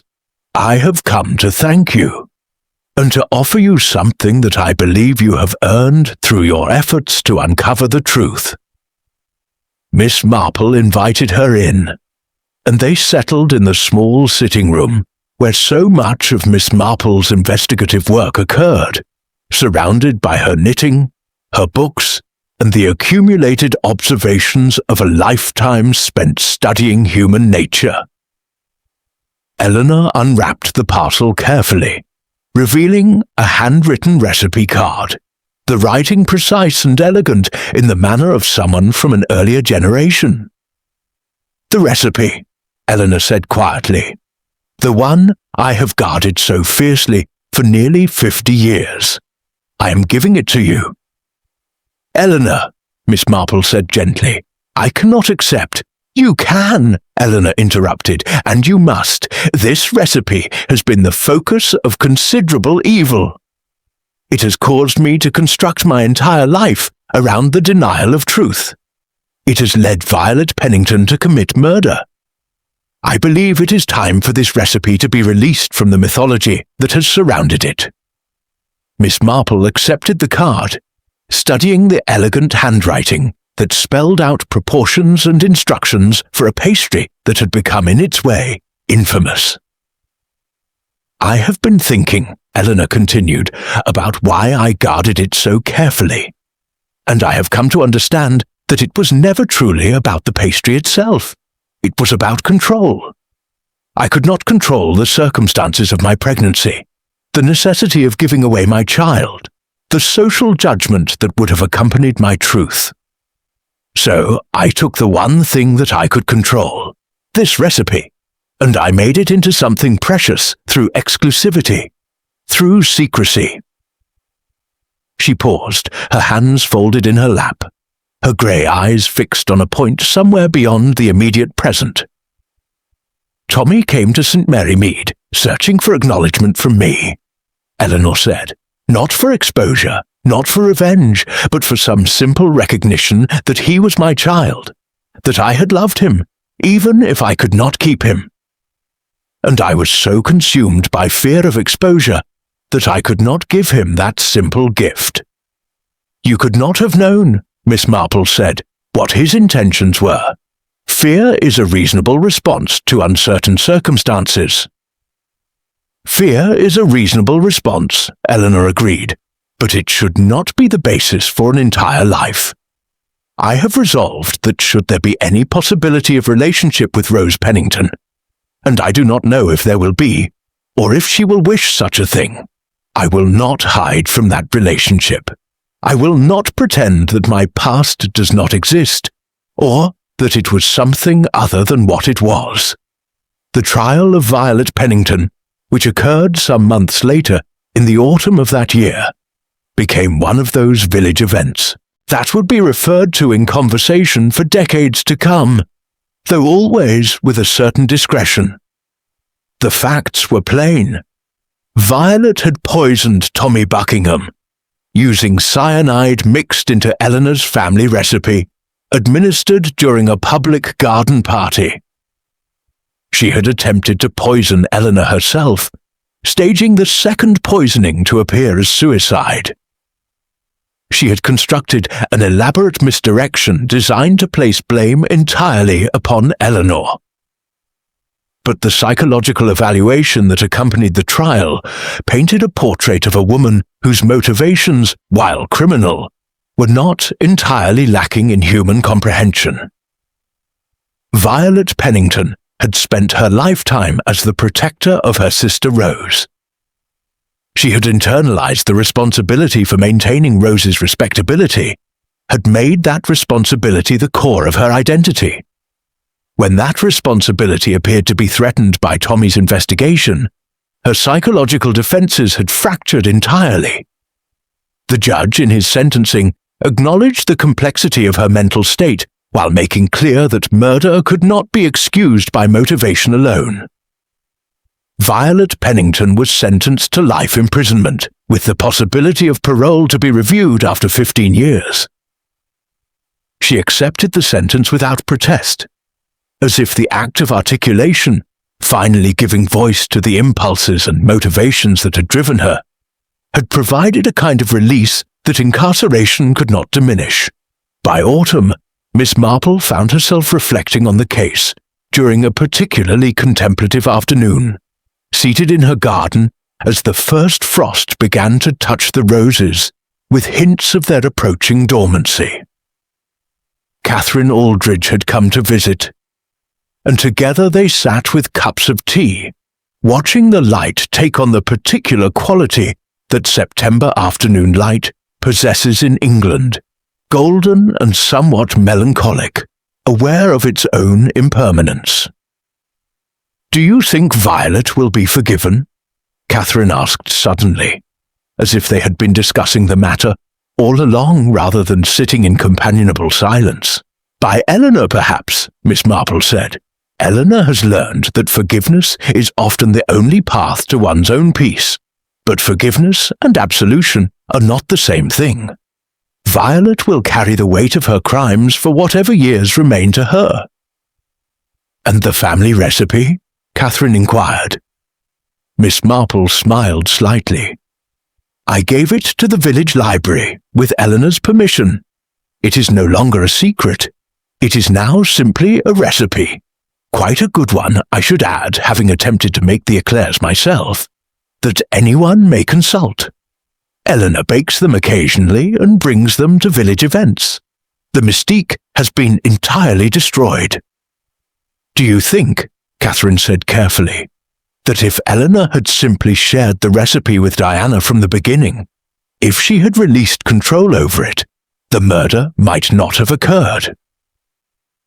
Possibly, Miss Marple acknowledged, though I think the murder would have occurred in some form, because Violet's desperation about Rose was not ultimately about the recipe. It was about identity, about legitimacy, about the way in which we construct narratives about ourselves that we become willing to defend with any means necessary. She paused, watching a late butterfly navigate the frost-touched garden. What I have learned, repeatedly, over the course of my life in this village, is that people are almost never quite what they appear to be. We construct presentations of ourselves based on what we believe will be acceptable, what will be safe, what will allow us to maintain our place in the community. But those presentations are fragile things, and when they are threatened, people often respond in ways that are far more extreme than the actual threat warrants. Is that a comfort? Catherine asked. It is not a comfort, Miss Marple said, but it is a kind of wisdom. Understanding that people are not evil because they commit crimes, but because they are frightened and desperate and willing to destroy others, rather than confront their own vulnerability. That an understanding does not excuse the crime, but it does make it possible to extend a certain compassion to even the most culpable. On the anniversary of Tommy Buckingham's death, which fell on a Saturday in June, Eleanor Thornton and Robert Thornton attended a memorial service that had been arranged by Tommy's remaining family in the neighbouring town. It was an event that would not have occurred had not Eleanor, finally recognizing her connection to the young man, reached out to his adoptive family and insisted that some acknowledgement be made of his brief life and the tragedy of his death. Dr. Thornton stood beside Eleanor throughout the service, his hand occasionally touching her arm in gestures of support. Robert sat with Diana, who had proven to be the steady presence that his fractured family had needed as they navigated the aftermath of exposure and revelation. And Miss Marple, who had been invited as a guest of honour by the Buckingham family, who understood that it was her observations that had prevented a miscarriage of justice, sat quietly in the back of the small chapel, observing the various family members as they grappled with the complexity of their emotions. Tommy Buckingham, she reflected, had come to St. Mary Mead seeking truth. He had died because of that seeking, but in his death, he had forced others toward a truth they might never otherwise have confronted. Eleanor had been forced to face the reality of her past. Robert had been forced to recognize his complicity through inaction. Diana had been forced to exercise her own moral courage in the face of false suspicion. Even Violet Pennington, murderer though she was, had been forced to articulate her deepest motivations and fears. Truth, Miss Marple understood, was not always redemptive. Sometimes it was simply destructive. But suppression of truth was often more destructive still, creating the conditions for exactly the kind of psychological desperation that had motivated Violet Pennington to commit murder. As the service concluded and the assembled mourners began to file out of the chapel, Miss Marple found herself at peace with the resolution of the case. Not because justice had been served. Justice, she had learned long ago, was a far more complex and elusive concept than the law attempted to make it. But because the truth had emerged, and because those who were capable of processing that truth had begun the long work of integration and understanding. That, she believed, was perhaps all that could be asked of any investigation into human behavior and human crime. Chapter 11. Epílogo. Un año después. The garden party for the restoration of St. Mary Church's roof took place on a Saturday afternoon in June, precisely 1 year after the event that had brought death to the village and forced a reckoning with truths that had been buried for nearly 6 decades. The afternoon was warm, the roses in the vicarage garden were in full bloom, and to the casual observer, it might have appeared that the village had returned entirely to its ordinary rhythms. But Miss Marple, observing the gathering from her familiar position near the tea table, recognized that certain fundamental alterations had occurred, not in the physical landscape, but in the psychological and social topography of St. Mary Mead. Eleanor Thornton was present naturally, but the Eleanor of this year bore only superficial resemblance to the rigidly controlled woman who had dominated village social structures for so many decades. Her grey hair was no longer perfectly set in the elaborate waves that had required weekly visits to the beauty salon. Instead, she wore it in a simpler style that suggested a certain acceptance of aging rather than a defiant resistance to it. She moved through the garden with less authority and considerably more grace, stopping to speak with people, not as a matriarch dispensing favour, but as a woman engaging in genuine conversation. More remarkably, Eleanor had brought with her a box containing approximately 24 eclairs prepared according to her family recipe, and they were being sold at the fundraising table, freely available to anyone willing to purchase them. The recipe itself was no longer a secret. A printed copy had been framed and was currently on display in the village library beneath a small placard explaining its history and Eleanor's donation of it to the public record. Diana and Robert Thornton were also present, and they moved together with an ease that suggested their marriage, tested so severely by the events of the past year, had been remade rather than destroyed. Diana wore a pale blue dress that she had apparently selected for its comfort rather than its fashionability, and she laughed frequently. Genuine laughter, rather than the brittle sound that had characterized her social performances in the previous year. Dr. Thornton stood somewhat apart from his wife, speaking with the Reverend Clements about parish matters, but his eyes frequently returned to Eleanor, tracking her movements through the garden with the steady attention of a man whose decades of protective love had finally been acknowledged and accepted, rather than denied and concealed. Catherine Aldridge, who had become increasingly central to the social fabric of the village following the revelation, was engaged in animated conversation with several other women, her sharp wit and perceptive commentary now sought out, rather than merely tolerated. She had, in fact, begun writing a weekly column for the county newspaper on the subject of village life and human nature, a development that several villagers suspected had been catalyzed by her observation of Miss Marple's investigative methods. "It is remarkable," Catherine observed when she paused to speak with Miss Marple, "how quickly a village can appear to return to normalcy. And yet how fundamentally altered everything has become. The alterations are primarily internal," Miss Marple replied. "The gardens still bloom. The church still requires its roof to be maintained. The residents still gather to raise funds and consume cakes. But the internal landscape has shifted considerably." "Do you think the village has learned something from this experience?" Catherine asked. Miss Marple considered the question with the care it deserved.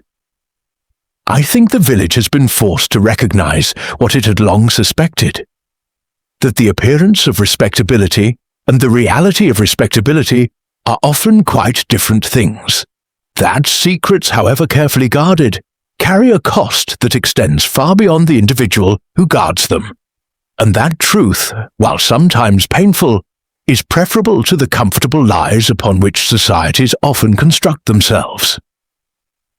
Later that afternoon, as the sun began its slow descent toward the western hills, Eleanor found herself sitting beside Miss Marple on one of the benches that had been placed around the garden party venue. "I wanted to thank you again," Eleanor said quietly, "though I am uncertain how adequate words are to express gratitude for having one's life restored to truth rather than consumed by lies." "You have already thanked me," Miss Marple said gently, "and more importantly, you have thanked me through your actions, through your decision to release the recipe, through your willingness to live openly rather than defensively." "Violet Pennington," Eleanor said carefully, "is eligible for parole next year. The psychiatric evaluation suggests she may be released. I am uncertain how I will feel if that occurs." "And yet you have been corresponding with her in the prison," Miss Marple observed. Eleanor's eyes widened slightly. "How did you—" "I did not know," Miss Marple interrupted gently. "I merely observed that you have been making weekly trips to the post office with increasingly thick envelopes. I made an assumption based on observable evidence." "You have taught me to observe," Eleanor said with the hint of a smile. "I'm becoming observant myself. Yes, I have been corresponding with Violet. She has been quite honest in her letters, articulating her guilt, her desperation, her understanding of what she has done. And I have been trying to articulate my own understanding of why she did it." "Have you forgiven her?" Miss Marple asked. "I am in the process of forgiving her," Eleanor said, "which is to say I do not know if I have truly forgiven her. But I have recognized that holding on to anger toward her is merely another form of being controlled by her actions. I spent 58 years being controlled by the consequences of a single moment of passion. I do not wish to spend my remaining years being controlled by Violet's crimes." A silence settled between them. The comfortable silence of two women who had achieved a certain understanding of each other's nature through circumstance and observation. "The recipe," Eleanor continued eventually, "has taken on a curious new life now that it is public. Several villages have requested copies for their cookbooks. A local journalist wrote an article about the murder recipe, and it was published in a national magazine. The pastry has become famous, not because it was secret, but because it was once secret and is now known." "Fame through infamy," Miss Marple observed. "How very modern of St. Mary Mead." As the afternoon garden party drew toward its close, Miss Marple found herself alone for a brief moment, watching the villagers move about their social choreography. The Reverend Clements was congratulating the village on its fundraising efforts. Mrs. Hartwell was, as ever, spreading opinions about nearly everyone present. The young mothers were herding children toward the departure gate. The elderly men were retrieving their hats and jackets. In approximately 1 week, Miss Marple reflected, the village would return entirely to its ordinary rhythms. The renovated church roof would be dedicated. Eleanor would resume her quiet life, altered but not destroyed. Robert and Diana would continue their marriage in its transformed state. Catherine would continue her observations and her newspaper column. Dr. Thornton would continue his practice, carrying his secrets with him into whatever remaining years he possessed. And Violet Pennington, should she be released on parole, would enter a world that had moved on without her, forced to integrate her crime and her punishment into a narrative of redemption or continued despair.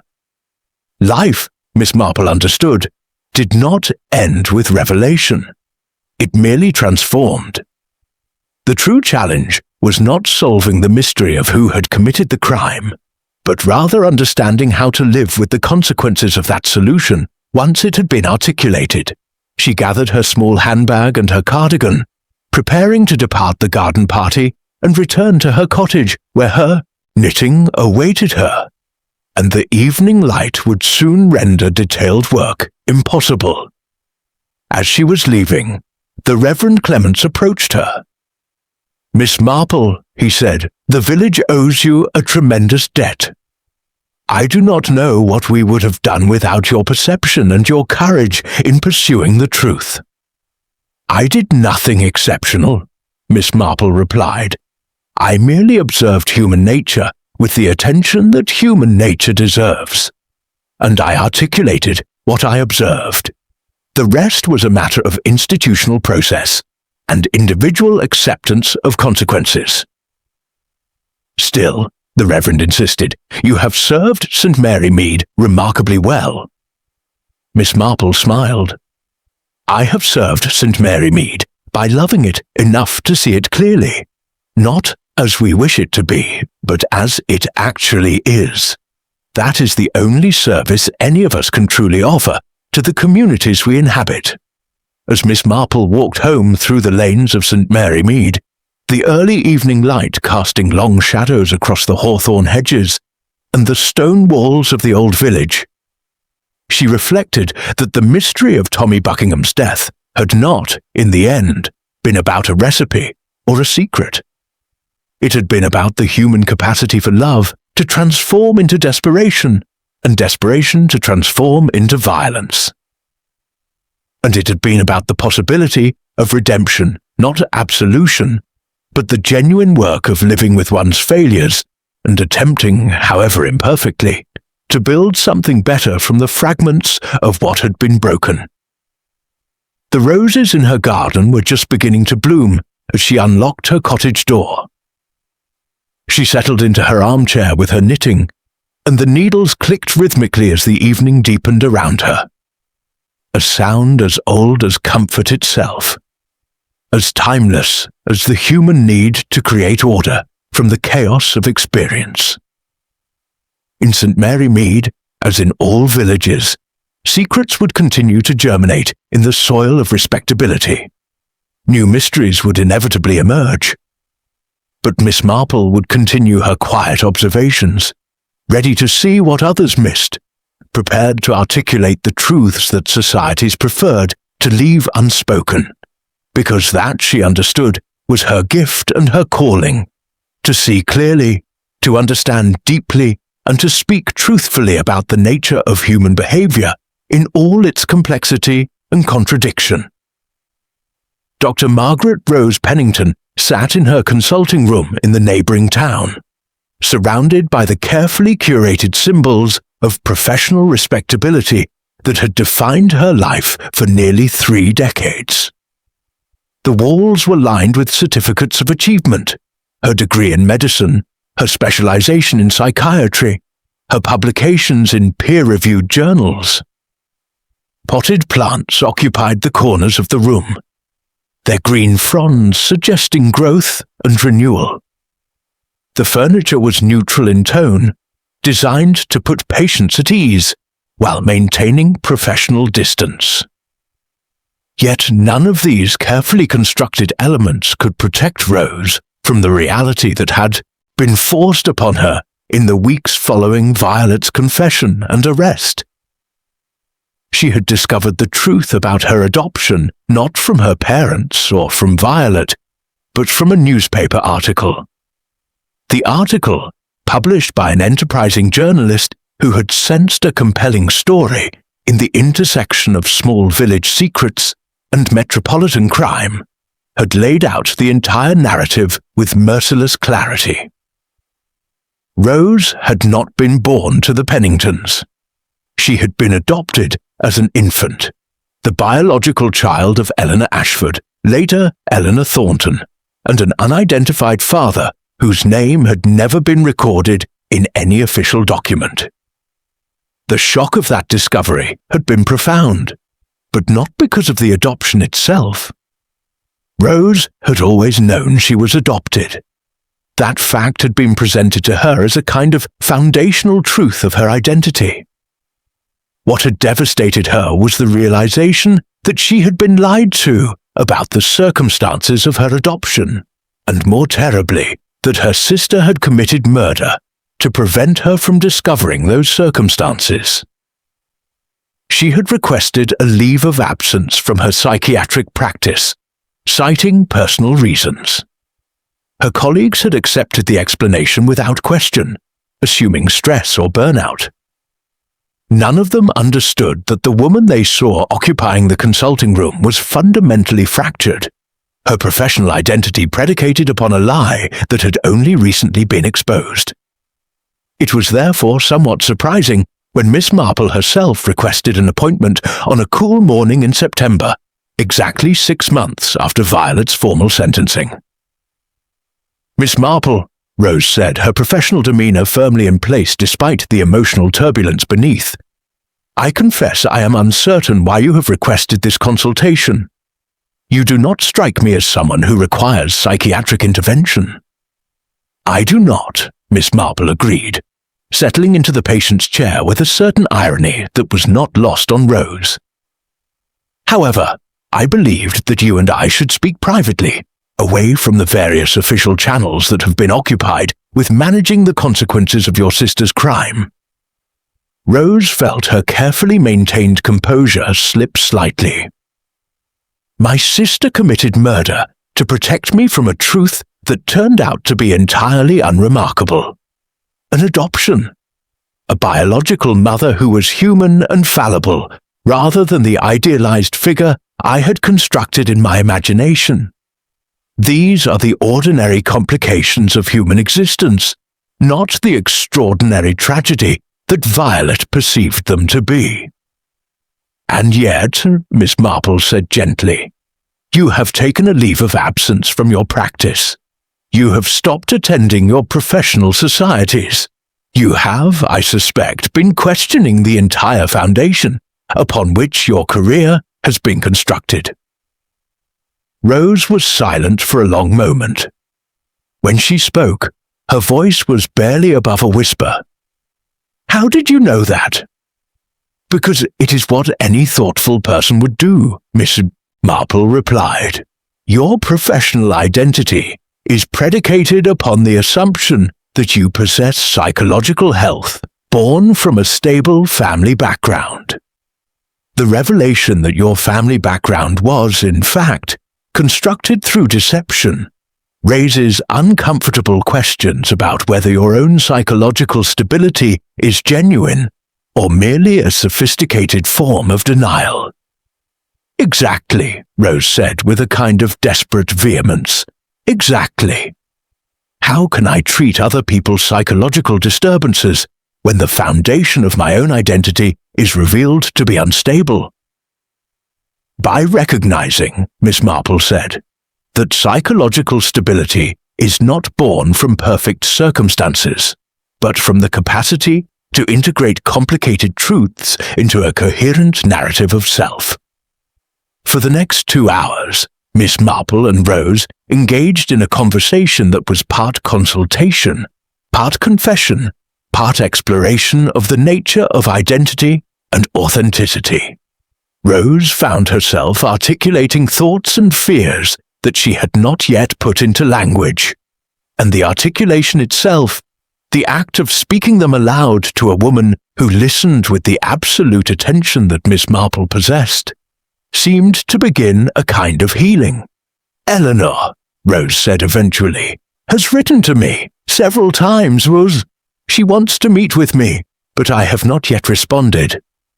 I am uncertain what I would say to her, or what she could possibly say to me, that would justify the fact that my entire life has been built on a concealment of her existence."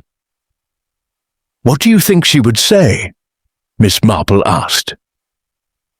"I think," Rose said slowly, "that she would apologize, that she would explain the circumstances that forced her to give me up, that she would try to establish some kind of relationship with me, despite the decades of separation and denial." "And would that be acceptable to you?" "I do not know," Rose admitted. "I do not know if I can forgive her for giving me up. I do not know if I can forgive Violet for murdering someone in my name.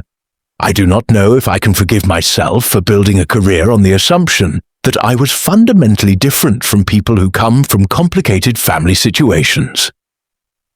Perhaps, Miss Marple suggested, forgiveness is not the appropriate framework for what you need to accomplish. Perhaps what you need is simply integration. The ability to accept that you are the product of complexity and concealment, and that complexity and concealment do not diminish your value or your capacity to help others.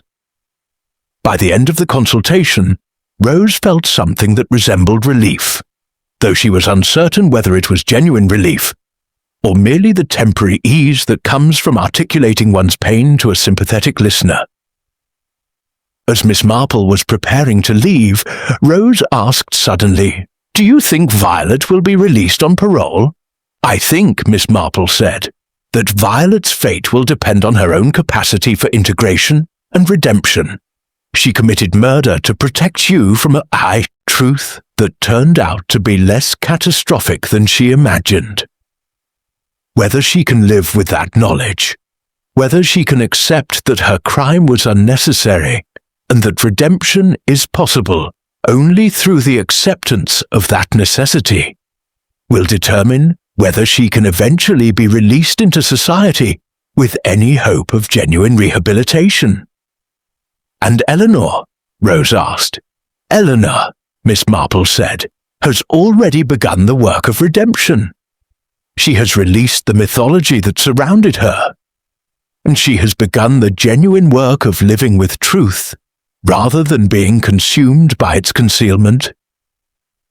If you are willing to meet with her, to listen to her story, and to allow the possibility of relationship to develop between you, you will find her to be a woman of considerable depth and resilience." After Miss Marple departed, Rose sat alone in her consulting room, the carefully curated symbols of professional respectability surrounding her.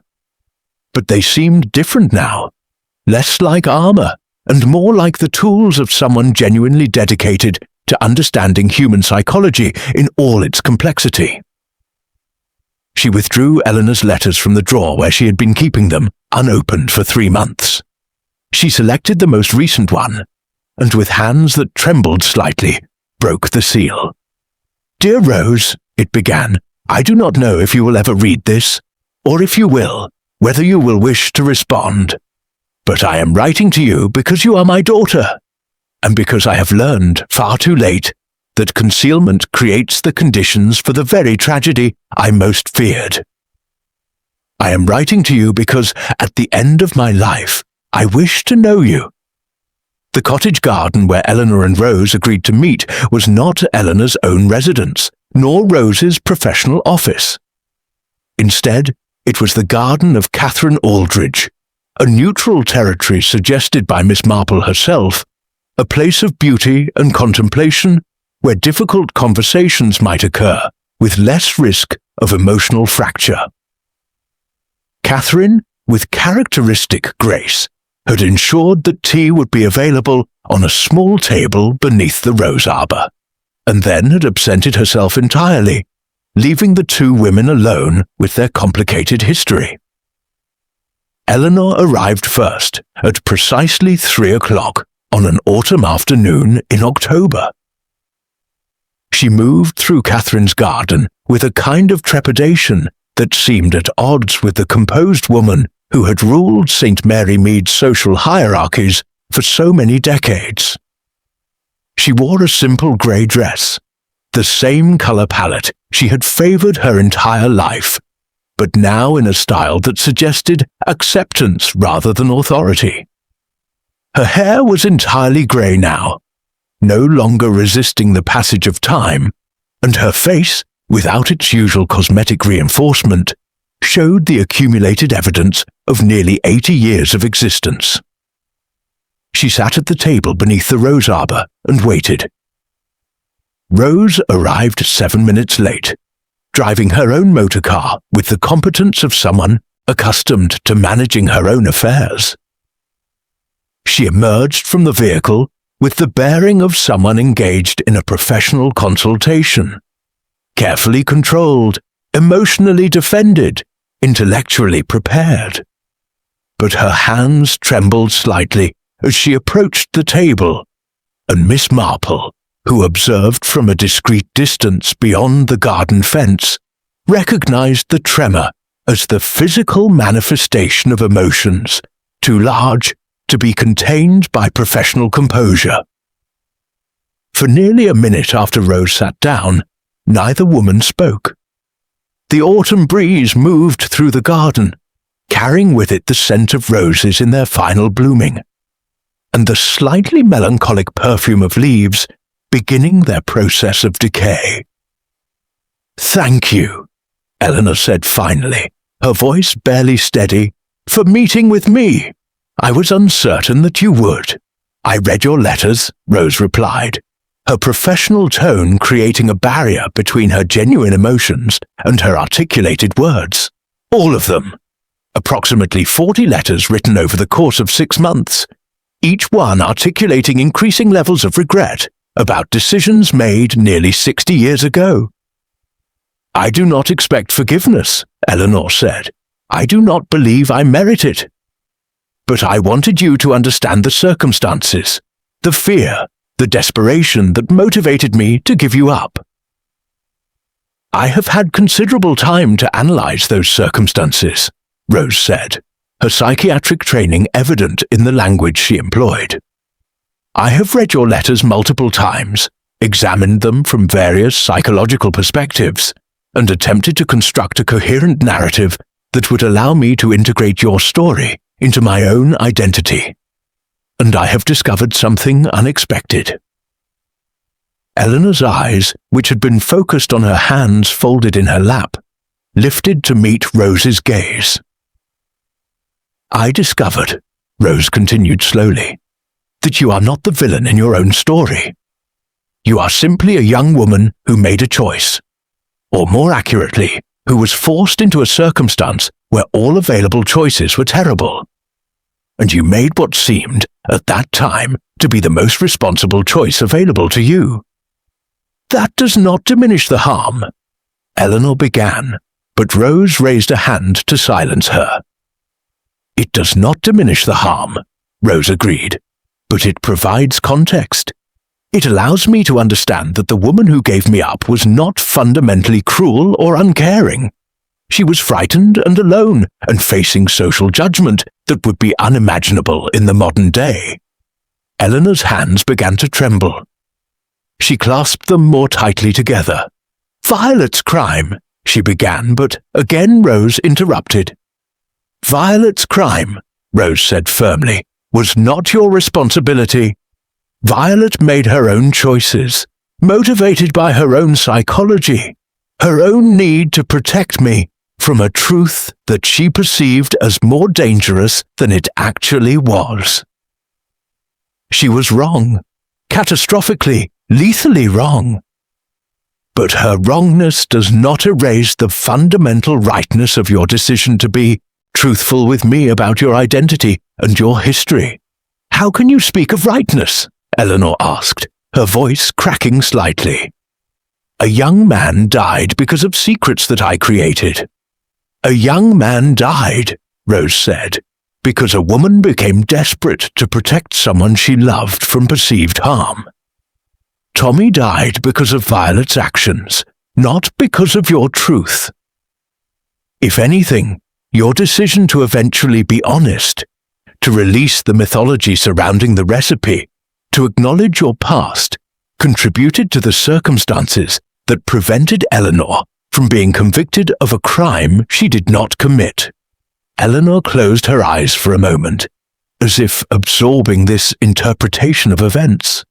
When she opened them again, there were tears streaming down her face. "I have carried guilt for so many years," she said, "first for giving you up, then for concealing the circumstances of your birth, then for my fear when Tommy arrived, then for not being willing to acknowledge him as my child.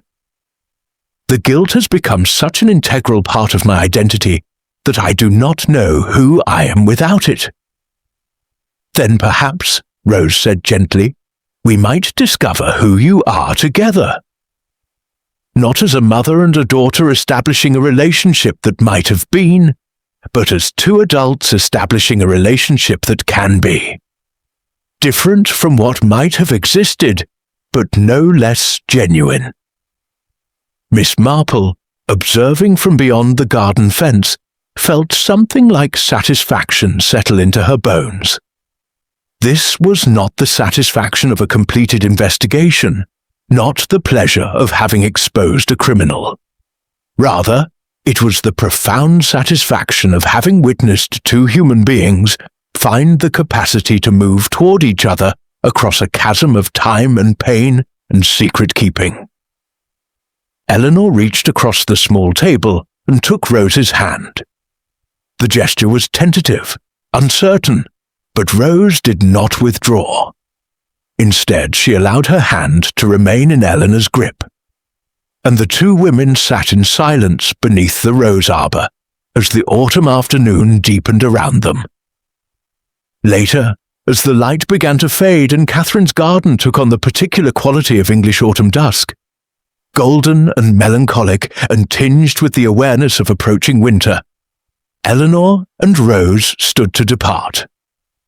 They did not embrace. The gesture would have been premature, suggesting a level of emotional intimacy that they had not yet earned. But they did, as Rose was leaving, agree to meet again the following week. And Eleanor, as she watched Rose's motorcar depart down the lane, allowed herself to believe that perhaps at the very end of her life, she might experience something that resembled genuine connection with the daughter she had been forced to give away. That evening, Miss Marple sat in her cottage with her knitting, the clicking of needles providing the familiar rhythm that had accompanied her observations for so many decades. She reflected that the mystery of Tommy Buckingham's death had, in its ultimate resolution, not been solved through detective work or investigative procedure. Rather, it had been resolved through the simple recognition that secrets, when finally exposed to light, lose their capacity to generate the desperation that leads to violence. Eleanor's secret, the existence of a daughter given away, had festered in darkness for nearly 60 years, creating the psychological conditions that made Violet's crime possible. Once that secret was exposed, integrated into consciousness, and accepted as simply one of the complicated realities of human existence, the foundations upon which the crime had been built dissolved entirely. Truth, Miss Marple understood, was not always redemptive in the immediate sense, but in the long term, persistent and patient truth-telling created the conditions for genuine healing and connection. The recipe, released from its mythology, became merely a recipe. Eleanor, released from the mythology of respectability, became simply a woman, complicated, flawed, but capable of authentic relationship. And Rose, released from the burden of constructing an identity upon false foundations, could finally begin the genuine work of integration and wholeness. As Miss Marple set aside her knitting and prepared for bed, she felt the particular peace that comes from understanding that one's work in the world has been done adequately. Not perfectly. Perfection was not available to human beings, but adequately, truthfully, with the kind of persistent attention to reality that transforms society from the inside out. And in the village of St. Mary Mead, as in all villages, life would continue. New secrets would be concealed. New mysteries would emerge. But Miss Marple had learned what she needed to know about the nature of truth and its inexorable capacity to transform the lives of those who possessed the courage to finally acknowledge it.